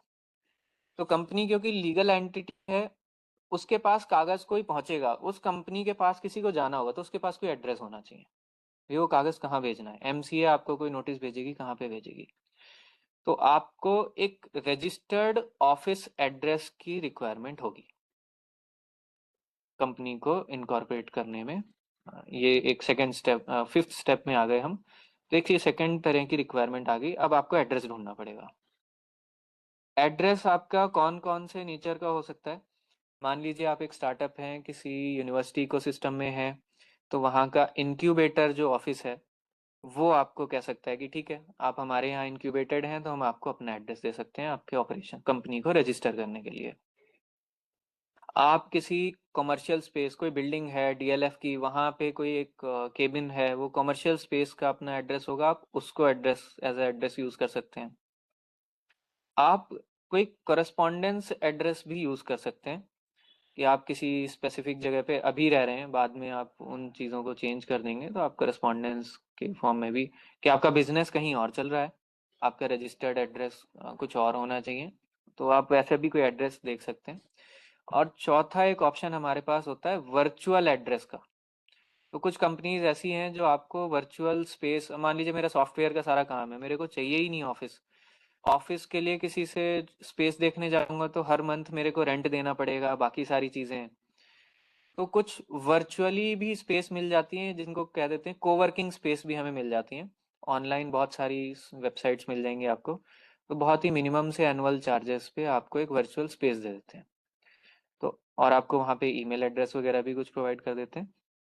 तो आप जितनी भी एमसीए के थ्रू डॉक्यूमेंट्स आने होंगे आपको कभी एड्रेस करते हुए, तो वो वहाँ पे भी फिजिकली आ सकते हैं। ये तो सक्षम जी, तो लाइक वर्चुअल स्पेस में coworking will be called physical space और वर्चुअल स्पेस? दोनों तरह की कई बार हो जाती हैं। वर्चुअल स्पेस जनरली जो सॉफ्टवेयर बेस्ड लोग हैं जो काम कर रहे हैं पूरा, उनको कंपनी रजिस्टर करने में चाहिए होती। कोवर्किंग तो फिजिकल स्पेस भी अलाउ कर रहे होते हैं, कि एक कॉमन एरिया है, वहाँ पे छोटे छोटे केबिन्स बने हुए हैं, एड्रेस तो उस बिल्डिंग का एक ही है। अब उस एड्रेस में जो 10-15 अलग अलग छोटे केबिन्स बने हुए, उन केबिन्स का कोई सेपरेट एड्रेस नहीं है। वहाँ पे कोवर्किंग स्पेस अपने आप में आपको एक आइडेंटिटी देके और फिजिकली अलाउ करती है। वर्चुअल में वो प्योरली वर्चुअल हो सकता है।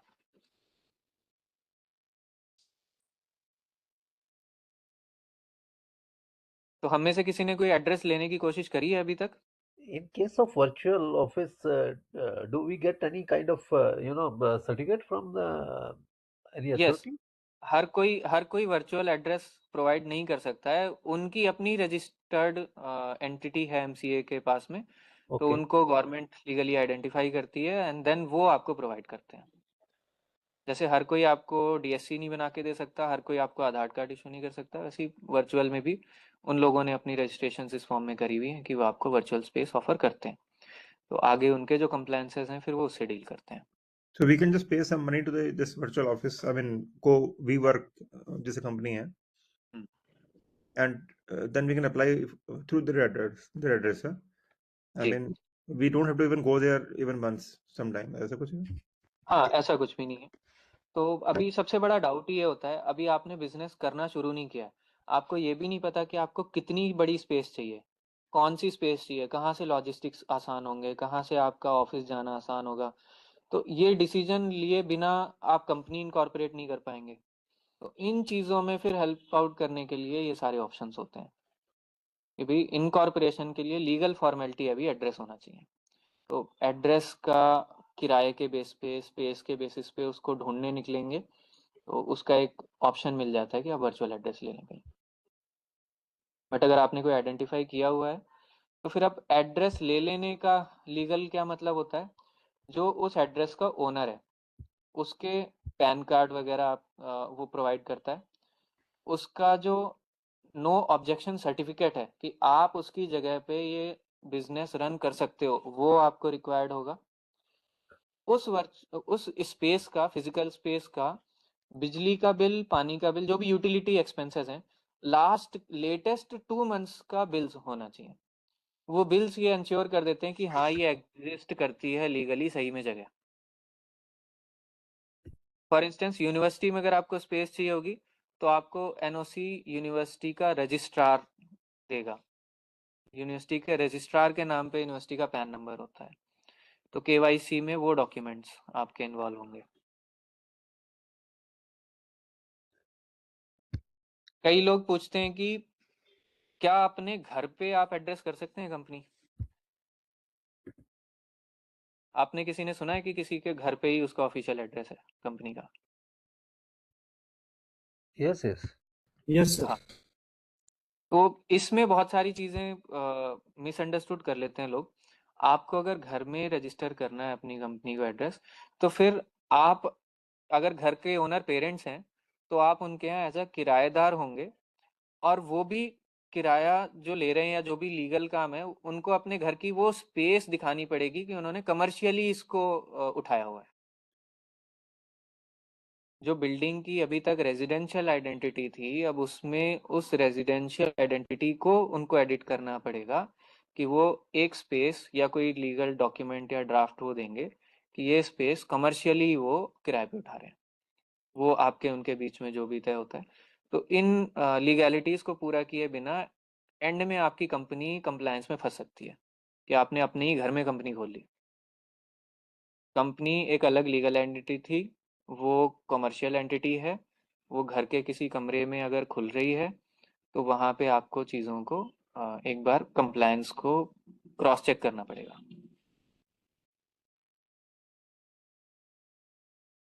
तो प्राइवेट लिमिटेड में खासकर चीज़ों का होता है, एलएलपीज में या प्रोप्राइटर फर्म्स में चीज़ें आसानी से लोग चला लेते हैं।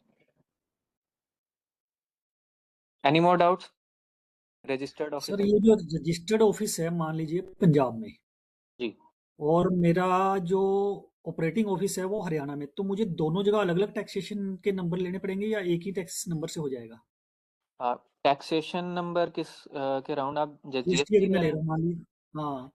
आपका जीएसटी लाई करेगा आपकी आरओसी फाइलिंग कहाँ की है। अब अच्छा, अगर मैं आप, ब्रांच ऑफिस खोल लूँ या ऑपरेशन कहीं भी आप किसी भी स्टेट में खोलूँ तो मुझे दोबारा लेने की जरूरत नहीं है? हाँ, दोबारा लेने की ज़रूरत नहीं है आपका, क्योंकि पंजाब में अगर रजिस्टर्ड एड्रेस है तो पंजाब स्टेट के आरओसी ने आपको लीगली रिकॉग्नाइज किया है। तो जितनी भी फिर टैक्सेशंस वगैरह हैं वो उसके अराउंड। अब एक डाउट ये आता था कि कई लोग चंडीगढ़ में एड्रेस ले लेते हैं, उनको बिजनेस अब पंजाब में करना है, तो यहाँ से किसी दूसरे स्टेट में जब प्रोडक्ट सेल करते हैं तो उसमें कुछ टैक्सेस बढ़ जाते हैं, वो इंटर स्टेट ट्रेड हो गया। शुरुआत में उन्होंने ध्यान नहीं दिया, जबकि वो सामान भले ही 15 किलोमीटर दूर जा रहा है, लेकिन उनके पास कुछ एक और फॉर्मेलिटीज आ गई, कुछ एक्साइज की फॉर्मेलिटी आ जाएंगी कि एक स्टेट से दूसरे स्टेट उनका सामान जा रहा है।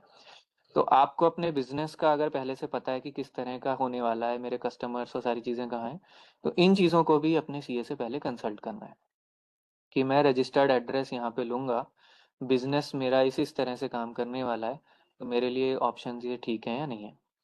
दूसरा, जिस भी जगह पे आप आरओसी की फाइलिंग कर रहे हैं वो स्टेट भी अपने जगह पे फाइल्ड लोगों को बहुत सारे ऑफर देता है। अगर आपका रजिस्टर्ड ऑफिस पंजाब में है तो पंजाब ने अपनी प्राइवेट लिमिटेड कंपनीज के लिए कोई स्कीम निकाली होगी, कोई और चीज़ें निकाली होंगी, तो फिर आप उसका बेनिफिट ले सकते हैं। तो if you are well aware of कि इस तरह की कोई स्कीम्स हैं जहाँ पे मेरे को स्टेट से ये फ़ायदा मिल सकता है, तो आप उन चीज़ों को ध्यान में रखते हुए अपना रजिस्टर्ड ऑफिस एड्रेस बनाएं। वही ये एडवाइस बाद थी में कि चेंज भी हो सचिन जाता है। जी that Chandigarh is one of the best place to start any startup, या is it right? It depends on your business. So for what kind of businesses Chandigarh is the best option? I have to see, क्योंकि ये मेरी domain नहीं है कि चंडीगढ़ में कौन से बिजनेसेस के अराउंड। वैसे चंडीगढ़ में लोगों को स्टार्ट करने के लिए सबसे बड़ा एडवांटेज ये होता है कि जो विजिबिलिटी चंडीगढ़ आपको देता है कि आप कुछ भी करते हैं, उसकी मार्केटिंग जितनी दूर तक चंडीगढ़ कर पाता है उतनी दूर तक कोई शहर या जो उतना इंटरकनेक्टेड नहीं है वो नहीं हो पाता। दूसरा रीज़न कि चंडीगढ़ में इन्वेस्टर्स और इस तरह के ऑफिशियल्स का आना बहुत आसान होता है। दिल्ली, चंडीगढ़, मुंबई कुछ ऐसे अपने सिटीज़ हैं जहाँ पे आपको लोगों से कनेक्ट करना बहुत आसान है, क्योंकि स्टार्टअप्स को स्केल करना है तो उसको काम के लोगों से मिलना है जो बहुत हाई वैल्यू इंपॉर्टेंट लोग हैं, और वो उसके स्टार्टअप में जाएं, उसमें ध्यान दें और उनके सामने पिच कर पाए।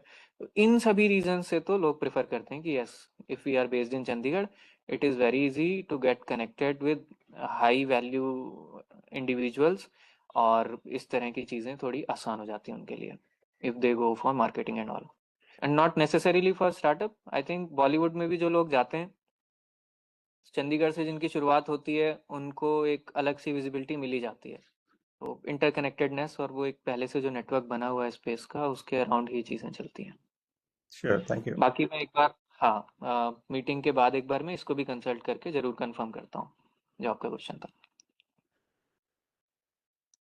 अब हमारा जो सबसे ज़्यादा टेक्निकल स्टेप है कंपनी को रजिस्टर करने का, वो काम आ जाता है। स्टेप 6 हो गया, आपके पास नाम आ गया, आपके पास जगह आ गई। अब आपका कंपनी सेक्रेटरी ये डिफाइन करेगा कि आपकी कंपनी क्या कर सकती है और क्या नहीं कर सकती। आपकी कंपनी का लीगल स्ट्रक्चर क्या होगा। तो अलग अलग क्लॉज होते हैं, इन सभी क्लॉजेस को हम बोलते हैं मेमोरेंडम ऑफ एसोसिएशन। आपकी कंपनी के हाथ कहाँ कहाँ बंधे हैं, क्या वो कर सकती है, क्या वो नहीं कर सकती है। फॉर इंस्टेंस, आज मेरे मन में था कि मैं आईटी सॉल्यूशंस प्रोवाइड करूंगा, सॉफ्टवेयर प्रोवाइड करूंगा। तो जिस समय मेरा मेमोरेंडम ऑफ एसोसिएशन बनना था, उसमें क्लॉज था ऑब्जेक्ट क्लॉज, कि मेरी कंपनी, मेरे बिजनेस के ऑब्जेक्ट्स क्या क्या होंगे। तो उस समय तो मैंने लिख दिया कि मैं सॉफ्टवेयर सर्विसेज प्रोवाइड करूंगा। 2 साल बाद मेरे को लगता है कि अब तो मेरी कैपेबिलिटी है, मैं हार्डवेयर भी एज अ सर्विस प्रोवाइड कर सकता हूँ। तो अब मैं जब तक अपनी कंपनी का एमओए दोबारा एमेंड नहीं करा लेता और उसको एमसीए पे दोबारा फाइल नहीं कर लेता, तब तक मैं वो प्रोडक्ट नहीं बेच सकता लीगली। और अगर मैं ऐसा बेचता हुआ पकड़ा जाता हूँ तो मेरे ऊपर लीगल एक्शन होगा। तो एमओए के पार्ट्स में क्या क्या चीज़ें होती हैं? सबसे पहले तो कंपनी का नाम वगैरह होता है, full legal name of the company क्या है, और उसमें सब कुछ इंक्लूडेड होता है। नेचर प्राइवेट लिमिटेड वो पूरे नाम में ही आता है। फिर आपका रजिस्टर्ड ऑफिस होता है कि रजिस्टर्ड ऑफिस एड्रेस कहाँ है, और आपका आरओसी कौन सा सिटी है वो भी उसमें मेंशन होता है कि आपका आरओसी कौन से शहर में है। फिर सबसे इम्पॉर्टेंट जो रोल आता है वो है ऑब्जेक्ट ऑफ द कंपनीज। तो आपकी कंपनी के कुछ मेन ऑब्जेक्ट्स होंगे और कुछ एंसिलियरी ऑब्जेक्ट्स होंगे। मेन ऑब्जेक्ट्स में आपकी प्राइमरी बिजनेस एक्टिविटीज क्या हैं उनको डिफाइन करेंगे। तो जब भी आप कंपनी बनवाने जा रहे हैं, आप अपने कंपनी सेक्रेटरी से ये बातें करेंगे कि भाई मेरा बिजनेस ये चीज़ें हो सकती हैं जो अभी मेरे दिमाग में, इसके अलावा मैं इन चीज़ों में भी जा सकता हूँ। मान लीजिए आज मैं सॉफ्टवेयर बेच रहा हूँ, मैं कल को हार्डवेयर में भी जा सकता हूँ। हो सकता है मेरा मन हो कि मैं एक रेवेन्यू स्ट्रीम जनरेट करूँ, जो मेरे को नॉलेज है उसकी ट्रेनिंग देने की, तो वो भी मेरे को कंपनी के ऑब्जेक्ट में लिखना पड़ेगा कि मेरी कंपनी ट्रेनिंग सेशंस दे करके कमाई कर सकती है। तो अलग अलग categories ministry of corporate affairs के पोर्टल पे पूरी लिस्ट डिफाइंड है ये सारी, कि कौन से टाइप का बिजनेस किस कैटेगरी में फॉल करता है। तो आप उन सभी कैटेगरीज को एक्सप्लोर करके, सभी ऑब्जेक्ट्स को एक्सप्लोर करके फिर आप डिसाइड करोगे कि ये 15 चीज़ें मेरी कंपनी के काम को ऑलमोस्ट कवर कर लेती हैं, कि इस तरह का बिजनेस मेरा मैक्सिमम जा सकता है। बाद में फ्यूचर में एकदम ही कुछ चेंज हो जाता है, देन आप अपना मेमोरेंडम ऑफ एसोसिएशन चेंज करवा लीजिए, फिर वहाँ पे ऑब्जेक्ट्स दोबारा अपडेट हो जाएंगे। तो तो अब ये डिफाइन हो गया, एंसिलरी ऑब्जेक्ट्स में भी हम लोग कंपनी चला सकते हैं, काम कर सकते हैं, या उसको मेन में कन्वर्ट करना पड़ेगा? ये भी आपको कंपनी सेक्रेटरी लॉ को पढ़ करके इंटरप्रेट करेगा कि एंसिलरी उन ऑब्जेक्ट्स को क्यों बोल रहे हैं, उसका क्या प्रोपोर्शन है, फाइनेंशियली क्या उसकी लिमिटेशंस हैं, और उसको मेन से डिफरेंशिएट किस आधार पे कर रहे हैं, वो आपको आपका कंपनी सेक्रेटरी गाइड करेगा इसमें। तो इसीलिए ये सारी चीज़ें अधीन है जो हमारा 2013 का कंपनीज एक्ट है उसके अराउंड। तो या तो हम पूरा कंपनीज एक्ट पढ़ेंगे, फिर लॉ की डोमेन है, और या फिर उसी में से अपना सीएस हमें आइडेंटिफाई करके बताएगा कि लॉ ये कहता है तो आप इस तरह से कर सकते हैं और ये नहीं कर सकते हैं। So that's why company secretary हमेशा इस पूरी फाइलिंग में सबसे इंपॉर्टेंट रोल में। फिर आपका मेमोरेंडम ऑफ एसोसिएशन सभी शेयर होल्डर्स या स्टेक होल्डर्स की लाइबिलिटी भी डिफाइन करेगा कि मेंबर्स की लाइबिलिटी लिमिटेड है। मान लीजिए, सबसे पहले कैपिटल की बात कर लेते हैं, चलिए। अब जब भी कंपनी बनेगी तो कंपनी सेक्रेटरी आपसे पूछेगा आपको कंपनी की कैपिटल कितनी रखनी है। आपको 1 लाख कैपिटल की कंपनी बनानी है, आपको 10 लाख कैपिटल तक की कंपनी बनानी है, 15 की बनानी है, 25 लाख कैपिटल होगी, 1 करोड़ कैपिटल होगी। तो अब इनिशियली आप ये डिसीजन लेंगे कैसे कि मेरे को कंपनी की कैपिटल कितनी रखनी चाहिए? तो कंपनी की कैपिटल में 2 हिस्से वो बांट देगा। एक कहेंगे ऑथराइज कैपिटल, दूसरी कहेंगे पेड अप कैपिटल। कैपिटल को आप शेयर्स की तरह समझिए। मान लीजिए मेरी कंपनी में 10,000 शेयर्स हैं, हर शेयर की फेस वैल्यू 10 रुपए है, तो मेरी कंपनी की टोटल कैपिटल हो गई 1 लाख रुपए। अब मैं जो शेयर्स अगर किसी को इशू करूंगा फेस वैल्यू पे, सिर्फ बिना वैल्यूएशन के, तो मैं सिर्फ 1 लाख रुपए तक के शेयर्स ही किसी को अलॉट या इशू कर सकता हूँ। इसके अराउंड थोड़ा सा हम और डिटेल में डिस्कस कर लेते हैं। ये authorise capital, paid up capital या कैपिटल को डिफाइन कैसे करते हैं, कितनी रखनी चाहिए। मोटी मोटी एक एडवाइस आपको दी जाती है कि जो भी 1 लाख रुपए की अगर आप कैपिटल बना रहे हैं, तो एक डाउट आता है कि वो 1 लाख रुपए मेरे को पहले जमा करने पड़ेंगे तब मेरी कंपनी इनकॉर्पोरेट होगी। तो ऐसा नहीं होता। आप कैपिटल उसकी कोई भी चूज कर लेंगे, उस कैपिटल के एक छोटे से हिस्से को आप अपना पेड अप कैपिटल बनाएंगे। मान लीजिए मेरी कंपनी जब शुरू हुई तो 1 लाख रुपए की कैपिटल में मैंने कंपनी शुरू करी है। उस पूरी कैपिटल में से 10,000 रुपए के शेयर्स की मैंने पेमेंट कर दी है, और अब मैं as a shareholder company का हिस्सेदार बन गया हूँ। बाकी 90,000 रुपए के शेयर्स अभी भी कंपनी की कैपिटल में पड़े। वो डिसाइड वो किसको मिलेंगे, कब मिलेंगे, वो मैं बाद में खुद भी ले सकता हूँ। जब मैं बाकी पेमेंट अगर कर दूं और शुरुआती मैं ही डायरेक्टर हूँ, तो बाद में मैं वो सारी चीज़ों का भी उसकी भी ओनरशिप ले लूंगा। तो अभी डायरेक्टर ने या जो भी शेयर होल्डर है उसने कितने रुपए लगाए हुए हैं कंपनी में, उतनी ही उसकी लाइबिलिटी होती है, कितने रुपए के शेयर उसके हाथ में है। एक सजेशन ये रहता है कंपनी सेक्रेटरीज का कि आप जिस समय कंपनी इंकॉर्पोरेट कर रहे हैं 15 लाख रुपए तक की कैपिटल आप बना सकते हैं शुरुआत में बिना एक्स्ट्रा फीस दिए हुए। मान लीजिए मैंने आज 1 लाख रुपए की कैपिटल में कंपनी खड़ी कर ली है, कल को मेरे को इन्वेस्टर को ऑनबोर्ड करना है।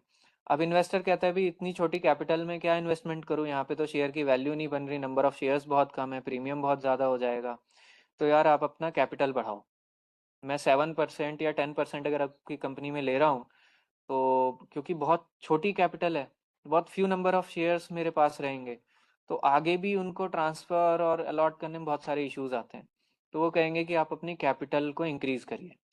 तो कैपिटल इंक्रीज़ करने जाएंगे तो फीस दोबारा देंगे। उसकी स्टेज बनी होंगी, 10 लाख रुपए तक की कैपिटल रेज करनी है तो इतने परसेंट फीस है। उसके ऊपर जाएंगे तो आपको फिर स्टैंप ड्यूटी दोबारा देनी पड़ेगी, वो भी कुछ 0.3% में ऐसा होता है टोटल कितनी कैपिटल आप बना रहे हैं कंपनी की। तो अपने कंपनी सेक्रेटरी से शुरुआत में ही ये बात अच्छे से कंसल्ट कर लें कि मेरे को कंपनी की कैपिटल कितनी रखनी है, ज़्यादा से ज़्यादा रखनी है, कैसे रखनी है, वो सारी चीज़ें, ताकि आपको ये फीस बार बार ना पे करनी पड़े। और मेरे ध्यान में इसलिए है क्योंकि मेरे से ये गलती पहले हो चुकी है कि हमें कोई क्लू नहीं था इनिशियली कंपनी इनकॉर्पोरेट करने में।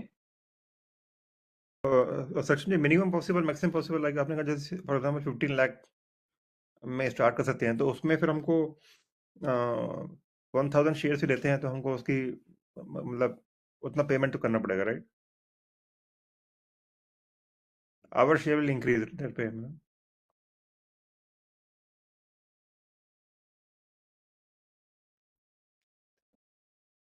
Sorry, I think lost your voice.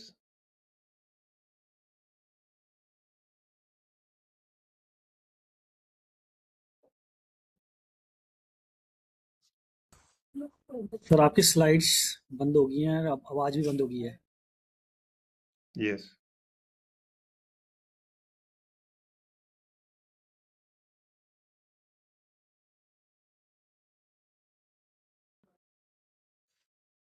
We are not able to hear and see you.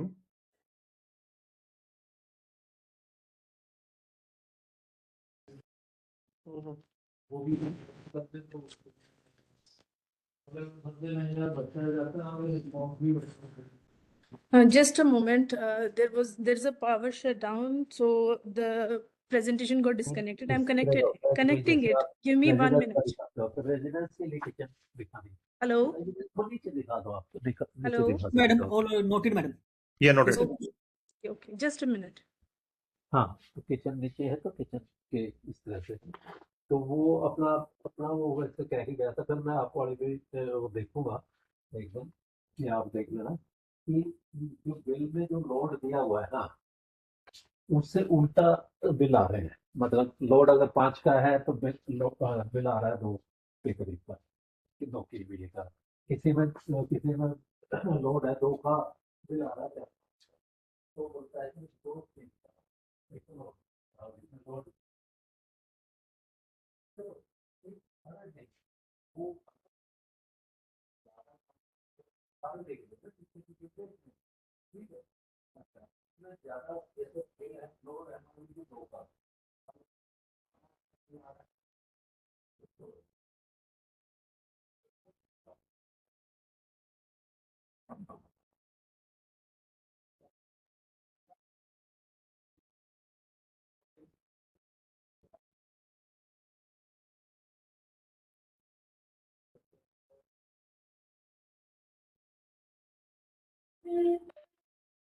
So actually यहाँ पे सिस्टम क्रैश कर गया था, तो मैं ट्राई करता हूँ अपने फ़ोन से ज्वाइन करके अगर आपको मैं प्रेजेंटेशन शेयर कर पाऊँ। Just a minute. हाँ जी मैम, ऑन हो रहा है। मैंने फ़ोन से ज्वाइन कर लिया अपने, जस्ट मैं शेयर करता हूँ presentation। अभी ऑन हो रहा है मैम, नोट्स ऑन है। फिर से बैठ गया ना चार्जर नहीं मैम, चार्ज चल रहा है, नहीं चला। अब चलो फिर से ब्लिंक कर रहा हूँ। रुको रुको रुको।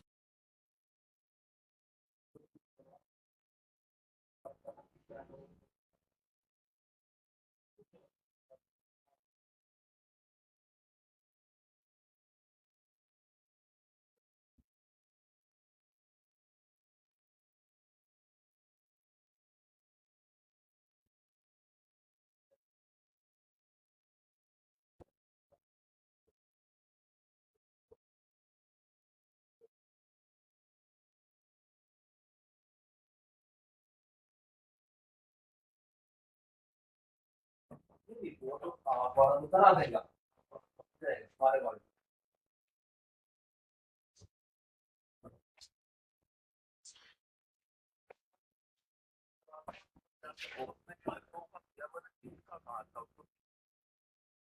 रेजिडेंस का रेजिडेंस कर रहे हैं, 3 रेजिडेंस कर रहे हैं।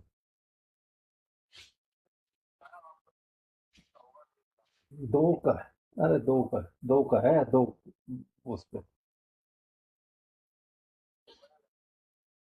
तो वो तो बढ़िया हो गया और बढ़िया हो गया। तो वो हमारे वाले का 3 दे दी गई। हाँ तो फिर वो वाला बीबीए का थोड़ी उसका 3 रेजिडेंस का हो जाएगा भाई। बीबीए तो कमर्शियल रहेगा।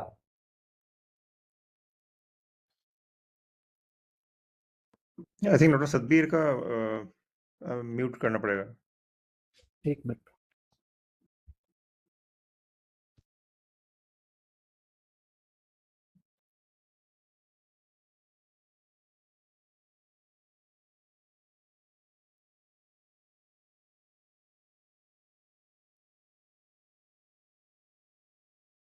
लैपटॉप स्क्रीन को एरर है।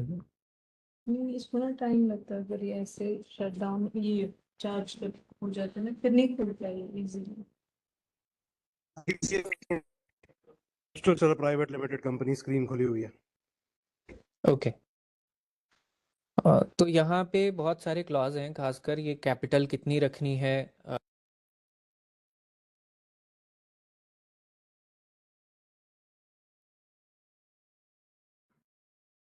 maybe we lost you again.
Ma'am slides share हुई थी, क्या कंटिन्यू है या अभी नहीं? मेरे को तो कुछ नहीं दिखाई दे रहा।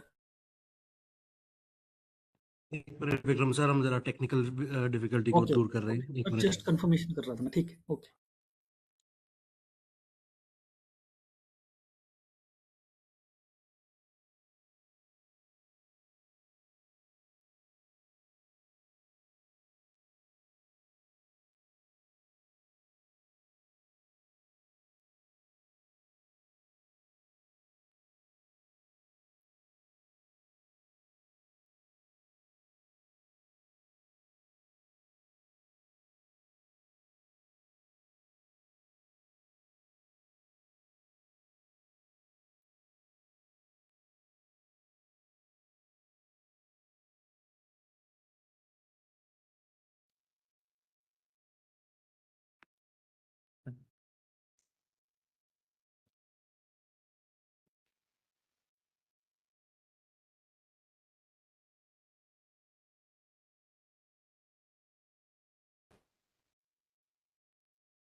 ठीक।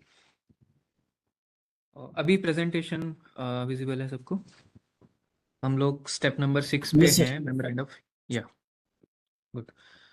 तो मेमोरेंडम ऑफ एसोसिएशन के बारे में बात करते टाइम मैंने बोला आप अपने कंपनी सेक्रेटरी से कुछ चीज़ें एकदम तसल्ली से डिस्कस करेंगे। एक तो है आपकी कैपिटल कितनी होनी चाहिए, क्योंकि जब आप शुरुआत कर रहे हैं तो शायद 15 लाख रुपए तक की कैपिटल पे कोई एक्स्ट्रा गवर्नमेंट फीस नहीं लगती है। लेकिन अगर आप शुरुआत में पहले कम कैपिटल रखते हैं, बाद में उसको बढ़ाने जाते हैं, तो फिर उसके ऊपर कोई सेपरेट स्टैंप ड्यूटी लगती है। तो बहुत सारे एडवांटेज होते हैं जो फर्स्ट टाइम जब इनकॉर्पोरेट कर रहे होते हैं तब हमारे पास होते हैं, बाद में उन चीज़ों की फीस हमें एक्स्ट्रा पे करनी पड़ती है। दूसरी चीज़, कैपिटल में एक प्रॉब्लम और आती है। अगर आपका इन्वेस्टर की ओर ओरिएंटेशन है कि आपने इन्वेस्टर को ढूंढना है और उसके लिए आप प्राइवेट लिमिटेड बना रहे हैं, तो इन्वेस्टर आपको अलग अलग डिमांड रख सकता है। जैसे आपने कंपनी बनाई तो कंपनी में जितने भी शेयर्स जो कैपिटल में आपने लगाए, जो इशू हुए, वो सारे इक्विटी शेयर्स थे। शेयर्स की भी अलग अलग नेचर होती है। कई बार इन्वेस्टर कहता है मेरे को प्रेफरेंस शेयर चाहिए, मेरे को इक्विटी शेयर नहीं चाहिए। तो उस केस में आपको अपनी मेमोरेंडम ऑफ एसोसिएशन को फिर से ऑल्टर करना पड़ेगा, फिर आपको अपनी कैपिटल को दोबारा बढ़ाना पड़ेगा, चेंज करना पड़ेगा। अब आप इक्विटी शेयर्स के बाद प्रेफरेंस शेयर फिर से ऐड करवा रहे हो। तो इन सभी चीज़ों को आपको एक बार रिकन्फर्म करना है फाइलिंग से पहले। अगर आपका सीएस कह रहा है कि नहीं ऐसा चलता है या वो, तो आपको सारी चीज़ें क्रॉस वेरीफाई करनी है पहले। और ऑब्जेक्ट्स के बारे में बहुत क्लियर होना पड़ेगा, नहीं तो कोई ऐसा बिजनेस जिसका ऑब्जेक्ट्स में डेफिनेशन नहीं दी हुई है आप कर नहीं सकते, और उसके लीगल इम्प्लीकेशन होंगे कंपनी के ऊपर। We have lots of slides. जी सर, आपका स्लाइड्स चली गई है, शेयर कर दीजिए, रीशेयर कर दीजिए। या जस्ट अ मिनट, कहाँ पे? ओके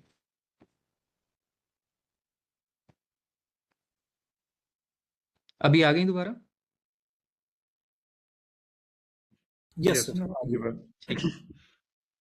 तो एक मैंने सबसे इम्पोर्टेंट डॉक्यूमेंट बताया जिसको आप कंप्लीटली सीएस के ऊपर फ्री नहीं छोड़ेंगे, आप उसमें बैठ करके अपना टाइम लगाएंगे, वो था एमओए। दूसरा मोस्ट इम्पॉर्टेंट डॉक्यूमेंट है आपकी कंपनी का article of association. Article of association भी इसलिए इम्पॉर्टेंट है कि ये डिसाइड करेगा कंपनी का इंटरनल स्ट्रक्चर क्या होगा। अगर आपके बोर्ड को मीटिंग बुलानी है, कितने दिन पहले आप मीटिंग की नोटिफिकेशन दोगे? छोटे छोटे बहुत सारे रूल्स होते हैं जो कंपनी के ऑपरेशंस में बीच में आते हैं। फिर उन सभी चीज़ों के रूल्स को आपको पहले बैठ के इसमें टाइम लगाना चाहिए, और ये सारे क्लॉज बनाएंगे आपके आर्टिकल्स ऑफ एसोसिएशन का। इसमें डायरेक्टर्स की पावर और बाकी सारी चीज़ों को डिफाइन किया जाएगा। बोर्ड मीटिंग्स कैसे कंडक्ट करनी है, क्योंकि कंपनी का कोई भी मेजर डिसीजन होगा वो बोर्ड मीटिंग लेगी। आपके चेक को कौन साइनिंग अथॉरिटी होगा वहाँ से शुरू करके, और आपने अपना शेयर किसी को ट्रांसफ़र करना है, कोई नए शेयर किसी इन्वेस्टर को अलॉट करने हैं, कौन से बैंक में कंपनी का बैंक अकाउंट खुलवाना है, हर चीज़ आपकी बोर्ड मीटिंग्स के मिनट्स के बाद ही फाइनलाइज होगी। वो उसके पीछे का लीगल आधार बनाती हैं। तो डायरेक्टर्स की पावर क्या क्या है? क्या सभी डायरेक्टर्स स्टेक होल्डर हैं? कोई नया डायरेक्टर आता है तो क्या हम उसको ऑब्जर्वेशन क्या पावर्स दे रहे हैं? इन्वेस्टर ने आपकी कंपनी में शेयर ले लिया, क्या वो आपकी डे टू डे जो काम करने का तरीका है उसमें भी इंटरवीन करेगा, क्योंकि अब वो हिस्सेदार हो गया है? ये सारी चीज़ें आप पहले डिफाइन कर सकते हो कि ऑब्जर्वेटरी राइट्स में कौन कौन से राइट्स आएंगे, जो एग्जीक्यूशन का काम होगा उसमें क्या क्या राइट्स हैं, बोर्ड बाकी चीज़ों को कैसे डिसॉल्व कर सकता है, कैसे उन चीज़ों में अमेंडमेंट कर सकता है।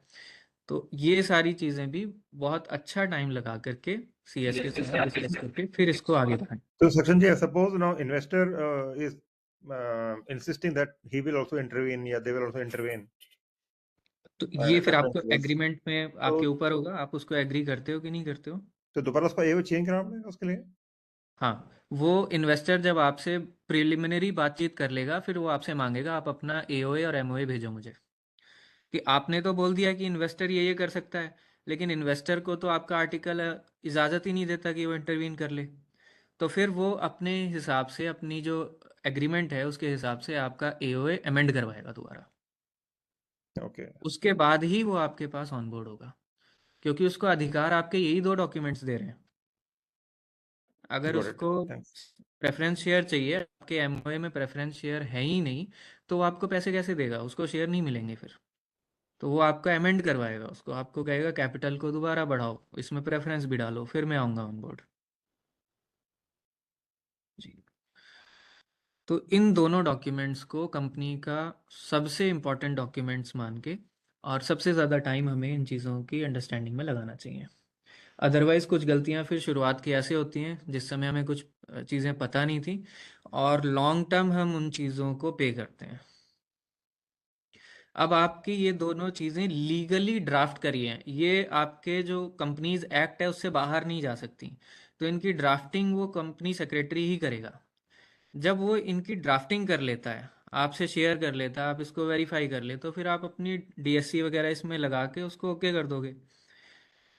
इसके बाद डायरेक्टर्स की कुछ डिक्लेरेशन आएंगी कि अब ये जो डायरेक्टर्स हैं इनको सारे डिसीजंस लेने हैं कंपनी के, तो ये भी अपनी तरफ से कुछ डिक्लेरेशन सबमिट करेंगे कि किसी को धक्के से डायरेक्टर, किसी को डायरेक्टर बना दिया उसको पता नहीं, तो वो अपनी तरफ से एक डबल चेक हो गया कि अपनी अपॉइंटमेंट एज अ डायरेक्टर वो एक्सेप्ट करता है, अपनी लीगल ड्यूटीज़ और रिस्पॉन्सिबिलिटीज़ को वो जानता है, और अगर कभी भी वो कंप्लाई नहीं करेगा तो वो इंसान उसके लिए लीगली लायबल है।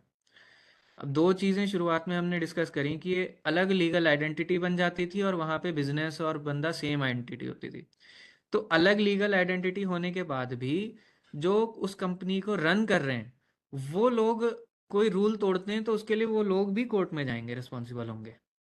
ऐसा नहीं है कि उन्होंने जो नुकसान किया है या कोई रूल तोड़ा है, जैसे फाइनेंशियल फ्रॉड्स होते हैं, तो कई बार डायरेक्टर्स गलत क्लॉज बना करके और साइन करके और चीज़ों को कहीं से पैसा लेकर के कुछ और नेचर में दिखा करके कहीं और भेज देते हैं। तो ये सारी हमने पहले डिक्लेरेशन दी हुई है कि अगर हम उन एक्ट्स को वायलेट करेंगे तो हम भी लीगली लायबल हैं। हाँ, पैसे के पॉइंट ऑफ व्यू से हम उतना ही लायबल हैं जितना हमारा हिस्सा है उसमें, जितने हमारे हाथ में शेयर्स हैं, उससे ज़्यादा हम पैसे नहीं कोई हमसे ले सकता। बट बाकी जो लीगल प्रोसीडिंग्स होंगी वो हमारे ऊपर होंगी अगर हम कोई रूल इसमें तोड़ते हैं। इसके बाद ये जो फॉर्म DIR 3 और फॉर्म DIR 8, ऐसे दो फॉर्म्स वो फाइल करके उसमें सारी चीज़ें लिखी होंगी कि I have no conflict of interest. आप किसी कंपनी में डायरेक्टर हो, सेम कंपटीशन की कोई दूसरी कंपनी है उसमें भी आप स्टेक होल्डर हो, और आप यहाँ की कंपनी के डिसीजंस को इन्फ्लुएंस करोगे based on your other interest, तो ऐसी चीज़ों की भी सारी डिक्लेरेशन देनी होती है। आप कंपनी की मीटिंग्स की जो नॉन डिस्क्लोजर चीज़ें हैं उसको डिस्क्लोज नहीं करोगे, आप किसी प्रोहिबिटेड एक्टिविटी में एंगेज नहीं होगे। तो ऐसी सारी फाइलिंग्स वो आपको बताएंगे जो कंपनी इनकॉर्पोरेशन से पहले आपको करनी पड़ेंगी। इसके बाद अब फाइनल चीज़ आती है, एक स्पाइस प्लस करके फॉर्म होगा, वो आपका कंपनी सेक्रेटरी फाइल करेगा। ये एक फाइनल फॉर्म है जिसमें कंपनी डिटेल्स भी आ गई, जिसमें आपका एमओए आ गया, जिसमें आपका एओए आ गया, डायरेक्टर की इंफॉर्मेशन, डिन number, DIR 3 DIR 8 declaration forms, आपका जिस रजिस्टर्ड ऑफिस है उसके बाहर कई बार उसकी फ़ोटोज़ रिक्वायर होती हैं कि आप अपने ऑफिस के बाहर खड़े हुए हैं, पीछे कंपनी का बोर्ड लगा हुआ है, उसकी विजुअल वेरिफिकेशन हो जाती है। शेयर होल्डर्स, प्रमोटर्स कौन कौन से हैं, उनकी इंफॉर्मेशन, उनकी कैपिटल वगैरह। शेयर कैपिटल का स्ट्रक्चर क्या है, ये बहुत इंपॉर्टेंट चीज़ है। प्राइवेट लिमिटेड कंपनी में आपको इस चीज़ को बहुत पहले से ध्यान रखना पड़ेगा कि आपका स्ट्रक्चर क्या है शेयर कैपिटल का, कितने इक्विटी शेयर्स हैं, कितने प्रेफरेंस शेयर है, क्या स्प्लिट है, और आगे उस चीज़ों को कैसे आपको बढ़ाना है, और रजिस्टर्ड ऑफिस का प्रूफ। ये सारे डॉक्यूमेंट मिला करके एक फॉर्म में अप्लाई होंगे, जो कंप्लीट फॉर्म आपकी कंपनी की सारी जानकारी रखता होगा। ये आपका company secretary ministry of corporate affairs में फाइल करेगा। ये फाइल होने के बाद उन सारी चीज़ों को ministry of corporate affairs validate करेगी, वेरीफाई करेगी, क्रॉस चेक करेगी, और अगर आपकी सारी चीज़ें ठीक हैं तो आप लोगों को MCA की तरफ से एक सर्टिफिकेट ऑफ इनकॉर्पोरेशन इशू होगा। सर्टिफिकेट ऑफ इनकॉर्पोरेशन में आपको आपकी कंपनी का CIN नंबर मिल जाएगा, जो एक आपका यूनिक आइडेंटिफिकेशन नंबर होगा कंपनी के लिए। और उसके अलावा आपकी जो कंपनी की डिटेल्स वगैरह, कुछ एक लेटर होता है सिंपल सा, तो वो जब आपको इनकॉर्पोरेशन सर्टिफिकेट जब तक नहीं मिला उस दिन तक कागज में आपकी कंपनी शुरू नहीं हुई है।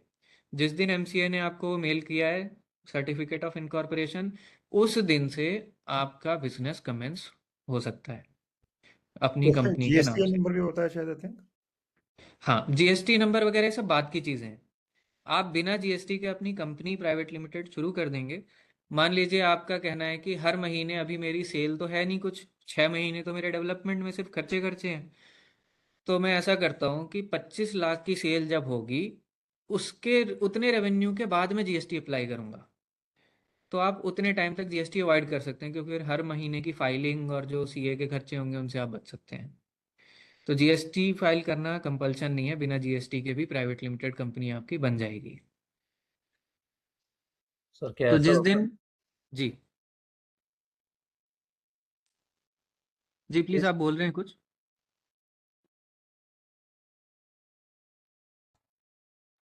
अच्छा सर, जब एमएओ बनाते हैं हम, तो हम्म। जैसे आपने सॉफ्टवेयर और हार्डवेयर का एग्जांपल दिया, अगर मैं आज जी, सॉफ्टवेयर का काम कर रहा हूँ लेकिन कल मुझे हार्डवेयर का भी करना है, तो मैं अभी से उसको डाल सकता हूँ, या आप कुछ अभी ऐसा से होता है डाल कि 1 साल दीजिए। के अंदर मुझे, आप अभी से, मैं कहता हूँ 15 चीजें सोच लीजिए जो आप अलग अलग कर सकते हैं, और सारी आज डाल दीजिए। क्योंकि अगली बार जब भी दोबारा आप चाहे उसको मैं अमेंड 2 साल करने के बाद जाएंगे। करूँ? हाँ जी। ओके। हाँ, चाहे मैं उसको, आप उस काम को चाहे साल के बाद करूँ, 2 साल के बाद करूँ, उससे आप कोई चाहे फर्क नहीं 2 साल, पड़ता। आप चाहे कभी भी ना करिए। ओके, ठीक है। आपको पता है कि आपका बिजनेस मैक्सिमम इस अलग अलग डोमेन को टच कर सकता है, तो आपने कंपनी के जो ऑब्जेक्ट्स बनाने हैं उनमें पहले से दूरदर्शी होकर ये सारी चीज़ें मेंशन कर लेनी है। ये आपका कुछ भी नहीं, बस पैसे बचा लेगा कि जब आपको लगता है कि अब ये भी बिजनेस करना है, आपका एमओए अलाउ नहीं करता, तो फिर आप दोबारा फाइलिंग में जाएंगे, उसमें टाइम भी लगता है थोड़ा, और आपके फिर दोबारा वो फीस वगैरह लगेगी, सीएस भी दोबारा फीस लेगा, फॉर्म फाइल करने की भी फीस लगेगी। तो उन सारी चीज़ों से बचने के लिए ये होता है। बाकी अमेंडमेंट आपकी कंपनी के कागज़ में हर किसी चीज़ की हो सकती है फ्यूचर में, बट हर चीज़ के फिर अलग से पैसे लगेंगे, ड्यूटी लगेंगी, फीस लगेगी। तो क्योंकि हमने ये लेक्चर लगा लिया है, तो हम पहले से इन चीज़ों का ध्यान रख सकते हैं। जी एक रिलेटेड क्वेश्चन है थोड़ा सा कि जीएसटी से जी, क्या अगर किसी किसी बिजनेस के लिए हमने जीएसटी ऑलरेडी ले रखा है और उसी को हम कंपनी में कन्वर्ट करना चाहते हैं उसी काम को, तो कर ये सकते हैं? एडवाइस ये एडवाइस आपको कोई सीए एक बार को दे सकता है। और ओके। आई थिंक जीएसटी भी उस बिजनेस के लीगल एंटिटी के ऊपर इशू होगा ना। जी सेम जीएसटी मल्टीपल एंटिटीज के नहीं लिए यूज हो उसी सकता है कि उसी नहीं, उसी मैं, नाम से मान लीजिए किसी सो कॉल्ड एंटरप्राइज है, हम्म, एक्सवाइटेड एंटरप्राइजेज है, जी, तो उसी नाम से जीएसटी लिया हुआ है, हाँ हाँ। तो क्या वो हो सकता है आगे? आप आपकी बिलिंग फिर वो एंटरप्राइज करेगी ना, आपने जो अभी कंपनी इनकॉर्पोरेट करी है वो आ, तो बिलिंग नहीं कर रही आज फिर। वो नहीं, आज वो so called enterprise is not a company, it is not a legal entity as such, not registered under MCA, जी, जी। but आई थिंक सर कह रहे हैं कि सर की प्रोपराइटर है और वो बनाना चाह रहे हैं मैं, प्रोप्राइटरशिप है, प्राइवेट लिमिटेड तो। आप बिजनेस चल रहा जीएसटी है। उसमें आपका ट्रांसफर हो जाए, ऐसा कुछ आप सोच रहे हैं उसको ना? नहीं, कहने का मतलब क्या उसी नाम से मैं उसी जीएसटी नंबर को यूज करते हुए क्या एक बिजनेस सेटअप कर सकता हूँ एज ए कंपनी और ना? इसमें I will not be able to advice you, क्योंकि मैं इस फील्ड कोई बात सीए नहीं हूँ। तो कोई जी, चार्टर्ड अकाउंटेंट आपको एक सही इसमें गाइड कर सकता है कि क्या ऐसा किया जा सकता है लीगली या नहीं। परफेक्टली फाइन, थैंक जी, यू। सर, अगर जीएसटी नंबर नहीं लिया है तो हम अदर स्टेट में बिल वगैरह दे सकते हैं विदाउट जीएसटी? आपको एक वो डॉक्यूमेंट देना पड़ता है कि भी मेरी एनुअल रेवेन्यू इतनी नहीं है, तो इसलिए मैं जीएसटी के इस स्लैब के अंदर अभी नहीं आया हूँ। तो बिल तो आप बिना जीएसटी के काट, बिल दुनिया में बिना जीएसटी के कटते ही हैं। अब वो जो परचेज कर रहा है उसके यहाँ लीगल फॉर्मेलिटीज क्या है उस पर डिपेंड कर जाएगा। मान लीजिए यूनिवर्सिटी ने आपसे कोई सामान खरीदना है, आपके पास जीएसटी नंबर नहीं है, उसने किसी ऐसे प्रोसेस में खरीदना है जहाँ पे जीएसटी रिक्वायर्ड है, तो उसने आगे कुछ सेल करना है, तो वहाँ शायद केस में आप बीच में फंसोगे। तो ये डिपेंड करेगा प्रोसेस टू प्रोसेस में। और अदर स्टेट बट में भी कर सकते हैं? ये भी अगेन जो ये होता है, उसका ये सारा काम होता है कि वो आपको लीगल एडवाइस दे, फाइनेंशियली आप क्या कर सकते हैं नहीं। फाइनेंशियल गाइड आपका सीए है, लीगल गाइड कंपनी का आपका कंपनी सेक्रेटरी है, सीएस है। ओके सर, तो थैंक ये चीज़ें, हाँ, उन्हीं दोनों लोगों से कंसल्ट करनी चाहिए। मैं एक टेक्निकल पर्सन हूँ, मेरी इंजीनियरिंग की डिग्री है, जस्ट क्योंकि मैंने इन सारे प्रोसेसेस को किया हुआ है, so I can save you from any things जो मेरे तरफ से शायद गलत हुई हो, और आप में भी उन चीज़ों को पहले से ध्यान रख करके बचा सकते हैं। फाइन। सो अब आपके पास कंपनी का इनकॉर्पोरेशन सर्टिफिकेट आ गया है, आपकी कंपनी कागज़ में ऑफिशियली बन चुकी है। अब कंपनी के बनने के बाद पोस्ट इनकॉर्पोरेशन कुछ काम होते हैं। अभी तक इनकॉर्पोरेट नहीं हुई थी, जिस दिन इनकॉर्पोरेट हो गई उसके बाद आपका सीएस कहेगा कि you will have to take care of few post incorporation compliances. Post incorporation इन कंप्लायंसेस क्या क्या होंगे?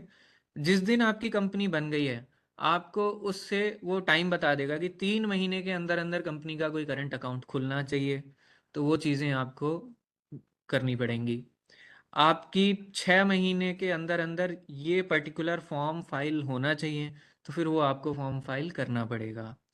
आपको 1 साल में इतनी मीटिंग्स, बोर्ड मीटिंग शो करनी है, तो पोस्ट इनकॉर्पोरेशन की चीज़ें हो गई, वो आपको कंपनी सेक्रेटरी ही गाइड करेगा कि इस साल में क्या क्या कंपलसरी चीज़ हैं।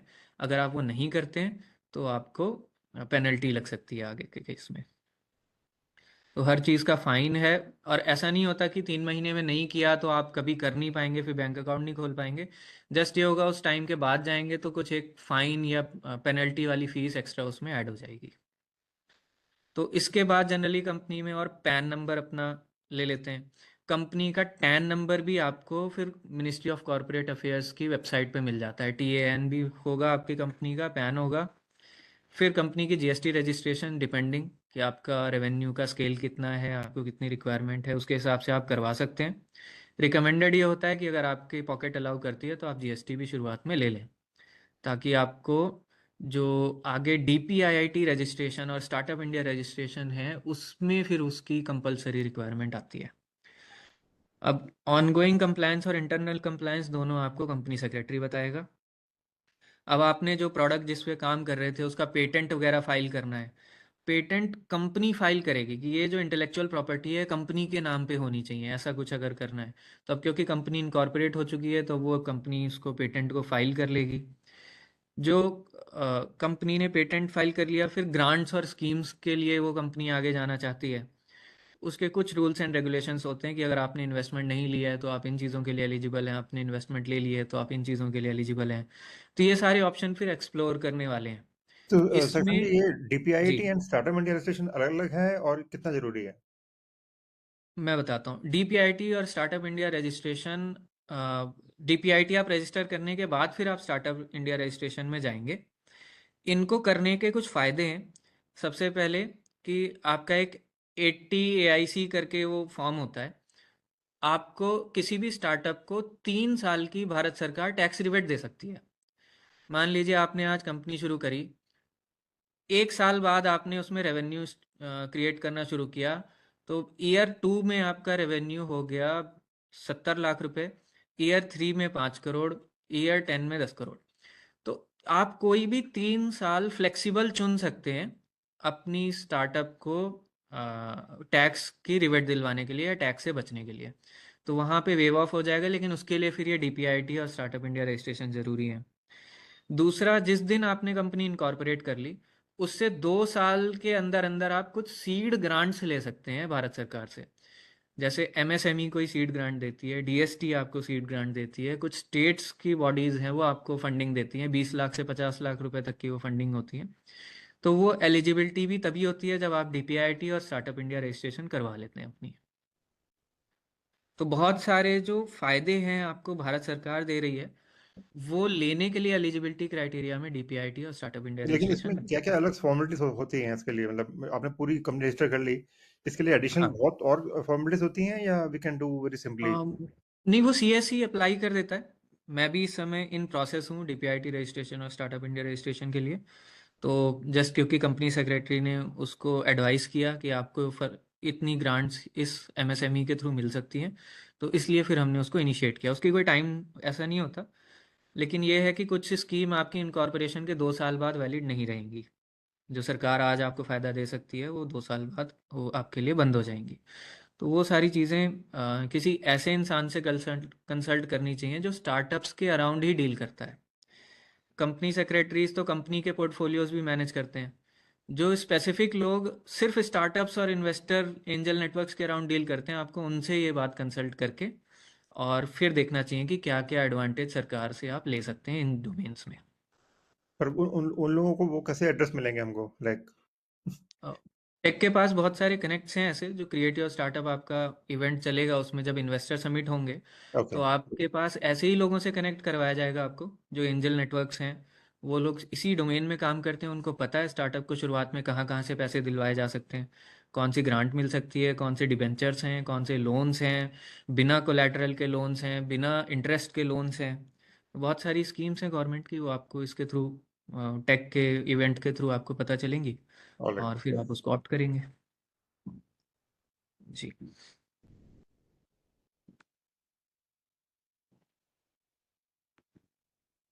तो this is the end of today's lecture. तो इसमें हमने कवर किया सबसे पहले तो कंपनी क्या है, कंपनी हमें क्यों बनानी है, नॉर्मल बिजनेस में और कंपनी में क्या अंतर है, सोल प्रोप्राइटर की बजाय कंपनी हमें क्यों बनानी चाहिए। फिर कंपनी बनाने चलेंगे तो कौन कौन से तरह की कंपनीज बनाने के ऑप्शन है हमारे सामने। 1 पर्सन कंपनी है, आपकी LLP है, प्राइवेट लिमिटेड है, पब्लिक लिमिटेड कंपनी है, कौन सी कंपनी कौन लोग बनाते हैं। इसके बाद कंपनी बनाने का जब डिसीजन हो गया तो उसकी लिमिटेशंस क्या क्या हैं, कि आपको कौन सी कंपनी बनाने में कितने डायरेक्टर्स चाहिए। फिर अब आपने एक डिसीजन ले लिया, मान लीजिए प्राइवेट लिमिटेड कंपनी बनानी है, तो सबसे पहला डॉक्यूमेंट आपको क्या चाहिए। सबसे पहले आप अपने डिजिटल सिग्नेचर सर्टिफिकेट बनवाएंगे, फिर आप अपने जो डायरेक्टर्स आइडेंटिफिकेशन नंबर है आप वो बनवाएंगे, फिर आप अपनी कंपनी का रजिस्टर्ड एड्रेस नाम ढूंढेंगे, नाम अप्लाई करेंगे, नाम अप्रूव हो जाएगा। नाम अप्रूव करने के बाद आपको कंपनी का रजिस्टर्ड एड्रेस चाहिए होगा। एड्रेस मिलने के बाद आप मेमोरेंडम ऑफ एसोसिएशन और आर्टिकल ऑफ एसोसिएशन ये ड्राफ्ट करवाएंगे, लीगल डॉक्यूमेंट्स हैं आपकी कंपनी के। इसके बाद फिर आपका CS इन सारी चीज़ों को मिला करके प्लस डायरेक्टर्स की कुछ डिक्लेरेशंस होंगी, रोल्स एंड रिस्पॉन्सिबिलिटीज़ ड्यूटीज़ होंगी, ये डिफाइन करेंगे और इन सभी चीज़ों को फाइल करके MCA में अप्लाई कर देंगे। MCA आपकी सारी चीज़ों को क्रॉस वेरीफाई करके अप्रूव करेगा, आपको इनकॉर्पोरेट कर देगा। फिर कुछ काम इनकॉर्पोरेशन के बाद, क्योंकि बिजनेस करना है आपको तो बैंक अकाउंट चाहिए, कई जगह पे GST चाहिए, कहीं से लोन उठाना है तो वो कौन से ऑप्शंस हैं, DPIT करवाना है कि नहीं करवाना, तो ये सारी चीज़ें आपकी आगे चलेंगी। तो whenever we'll go for startup registration, company registration, अब हमें पहले से पता है कौन कौन सी बातें CA से पूछ के पता करके रखनी है, और जब वो कुछ ड्राफ्ट कर रहा है हम उसमें साथ में बैठें, मतलब हम हमारी उसमें इन्वॉल्वमेंट हो कि उसने ड्राफ्ट करके भेजा, हम उसको क्रॉस वेरीफाई करें और उसमें कोई अमेंड करना है कुछ तो वो उससे कंसल्ट करें, उसके बाद ही सारी फाइलिंग शुरू करवाएं। तो आज के इस लेक्चर के अराउंड और कोई डाउट्स हों तो प्लीज़ ओपन फॉर क्वेश्चंस। या 2-3 क्वेश्चंस हैं, लाइक जी ऑथराइज कैपिटल के बारे में आपने बताया कि 1 लाख, क्योंकि anybody would like to go for a minimum authorise capital. अगर जी आप बोलते हैं कि वो बाद में दोबारा फीस देनी पड़ेगी, तो अगर हम ज़्यादा ऑथराइज कैपिटल लेते हैं तो फिर इनिशियली हमको ज़्यादा कैपिटल अपने पॉकेट से देना पड़ेगा, तो विच वुड हाँ, बी ए बेटर ऑप्शन? आपको अपनी पॉकेट से ऑथराइज कैपिटल की कीमत बैंक में जमा नहीं करनी है, आपको अपनी पॉकेट से ऑथराइज कैपिटल में से पेड अप कैपिटल जो आपने जमा करी है शेयर होल्डर ने उसका पैसा देना है। तो वो पेड अप कैपिटल ज़्यादा हो जाएगी ऑटोमेटिकली? वो डिपेंड करेगा कि आपका CS बताएगा कि मिनिमम पेड अप कैपिटल कितनी रख सकते हो, कितने % ऑफ टोटल ऑथराइज शेयर आप शुरुआत में रख सकते हो वहाँ पे। ओके। जी एंड एक आपने कहा था कि बाद में बताएंगे कि वो चंडीगढ़ में best which business or maybe later which businesses are boosted up by Chandigarh ecosystem? मैं Like, सिर्फ अपनी डोमेन के अराउंड आपको शायद गाइड कर पाऊँ कि okay, जैसे मैं IoT में काम करता हूँ, तो मोस्ट ऑफ द टाइम मेरी जो मार्केट है वो कुछ बड़ी इंडस्ट्रीज़ हैं, ना कि यहाँ पे जो चंडीगढ़ में जैसे नट्स एंड बोल्ट्स का बहुत काम है, छोटी फैब्रिकेशन है, फर्नीचर का काम है, बट वो मेरी मार्केट नहीं है। मेरी मार्केट फार्मा इंडस्ट्री है, बद्दी में है, डेरा बस्सी में है, मैन्युफैक्चरिंग प्लांट्स हैं लुधियाना में और फिर पानीपत, गुड़गांव वगैरह। तो मैंने उस पॉइंट ऑफ व्यू से एड्रेस नहीं रखा, since I was an alumni और एक अच्छा प्लेटफॉर्म यूनिवर्सिटी ने दिया हुआ था इंक्यूबेशन के लिए, तो आई डिसाइडेड कि यहाँ से ऑपरेट करना मेरे लिए आसान है। मेरे लिए मैन पावर को, स्टूडेंट इंटर्न्स को रखना मेरे लिए पंजाब यूनिवर्सिटी से आसान है। दैट्स वाई आई चोज कि मेरे को ये रीजन में ऑपरेट करना है। जब मेरे को लगेगा कि बिजनेस यहाँ से नहीं किसी और जगह से और अच्छा चल सकता है, I will shift to Bangalore और जहाँ भी मेरे को ठीक लगता है। तो आप भी अपनी रिक्वायरमेंट बताइए कि किस तरह की रिक्वायरमेंट है, and then decide. Sure. Okay. एक Would और you जो like बात में आती है, sharing your email, Saksham? Would you like ji, sharing your email? या मैं ग्रुप में एक बार सदफ मैम को बोलूंगा, वो मेरे डिटेल्स वगैरह शेयर कर देंगे। Kind इन enough. फ्यूचर हम कनेक्टेड रह सकते हैं। Kind enough. और बहुत बड़ा जी। डेटरेंट ही आता है। बार बार कई लोग बताते हैं कि dissolution of the company is more difficult than starting a company. तो is that a real thing? हाँ, एक्चुअली डिसोल्यूशन भी जो होगा वो सारा मेमोरेंडम ऑफ एसोसिएशन में सब कुछ चीज़ें डिफाइन होंगी कि कंपनी डिसॉल्व कैसे होगी। वो आपका कंपनी सेक्रेटरी सारी चीज़ों को डिफाइन करता है, बट इनिशियली क्योंकि हम लोग बहुत सारी रिसर्च करने के बाद ही इस डिसीजन पे पहुंचे होते हैं कि हमें कंपनी चलानी है, तो जनरली एक वो नेगेटिव थॉट दिमाग में नहीं रहता है कि how it will get dissolve या उसको डाइल्यूट कैसे करना होगा, इन्वेस्टर के सारे पैसे डूब गए, वो अपने चीज़ों को कैसे रिन्यू करता है। तो जब आप एग्रीमेंट्स वगैरह में जाते हैं तब आपको उन चीज़ों को ध्यान में रखना पड़ेगा, बट मेन दो डॉक्यूमेंट एमओए और एओए यही डिफाइन करेंगे कि कैसे काम होगा वो। Okay, thanks. जी,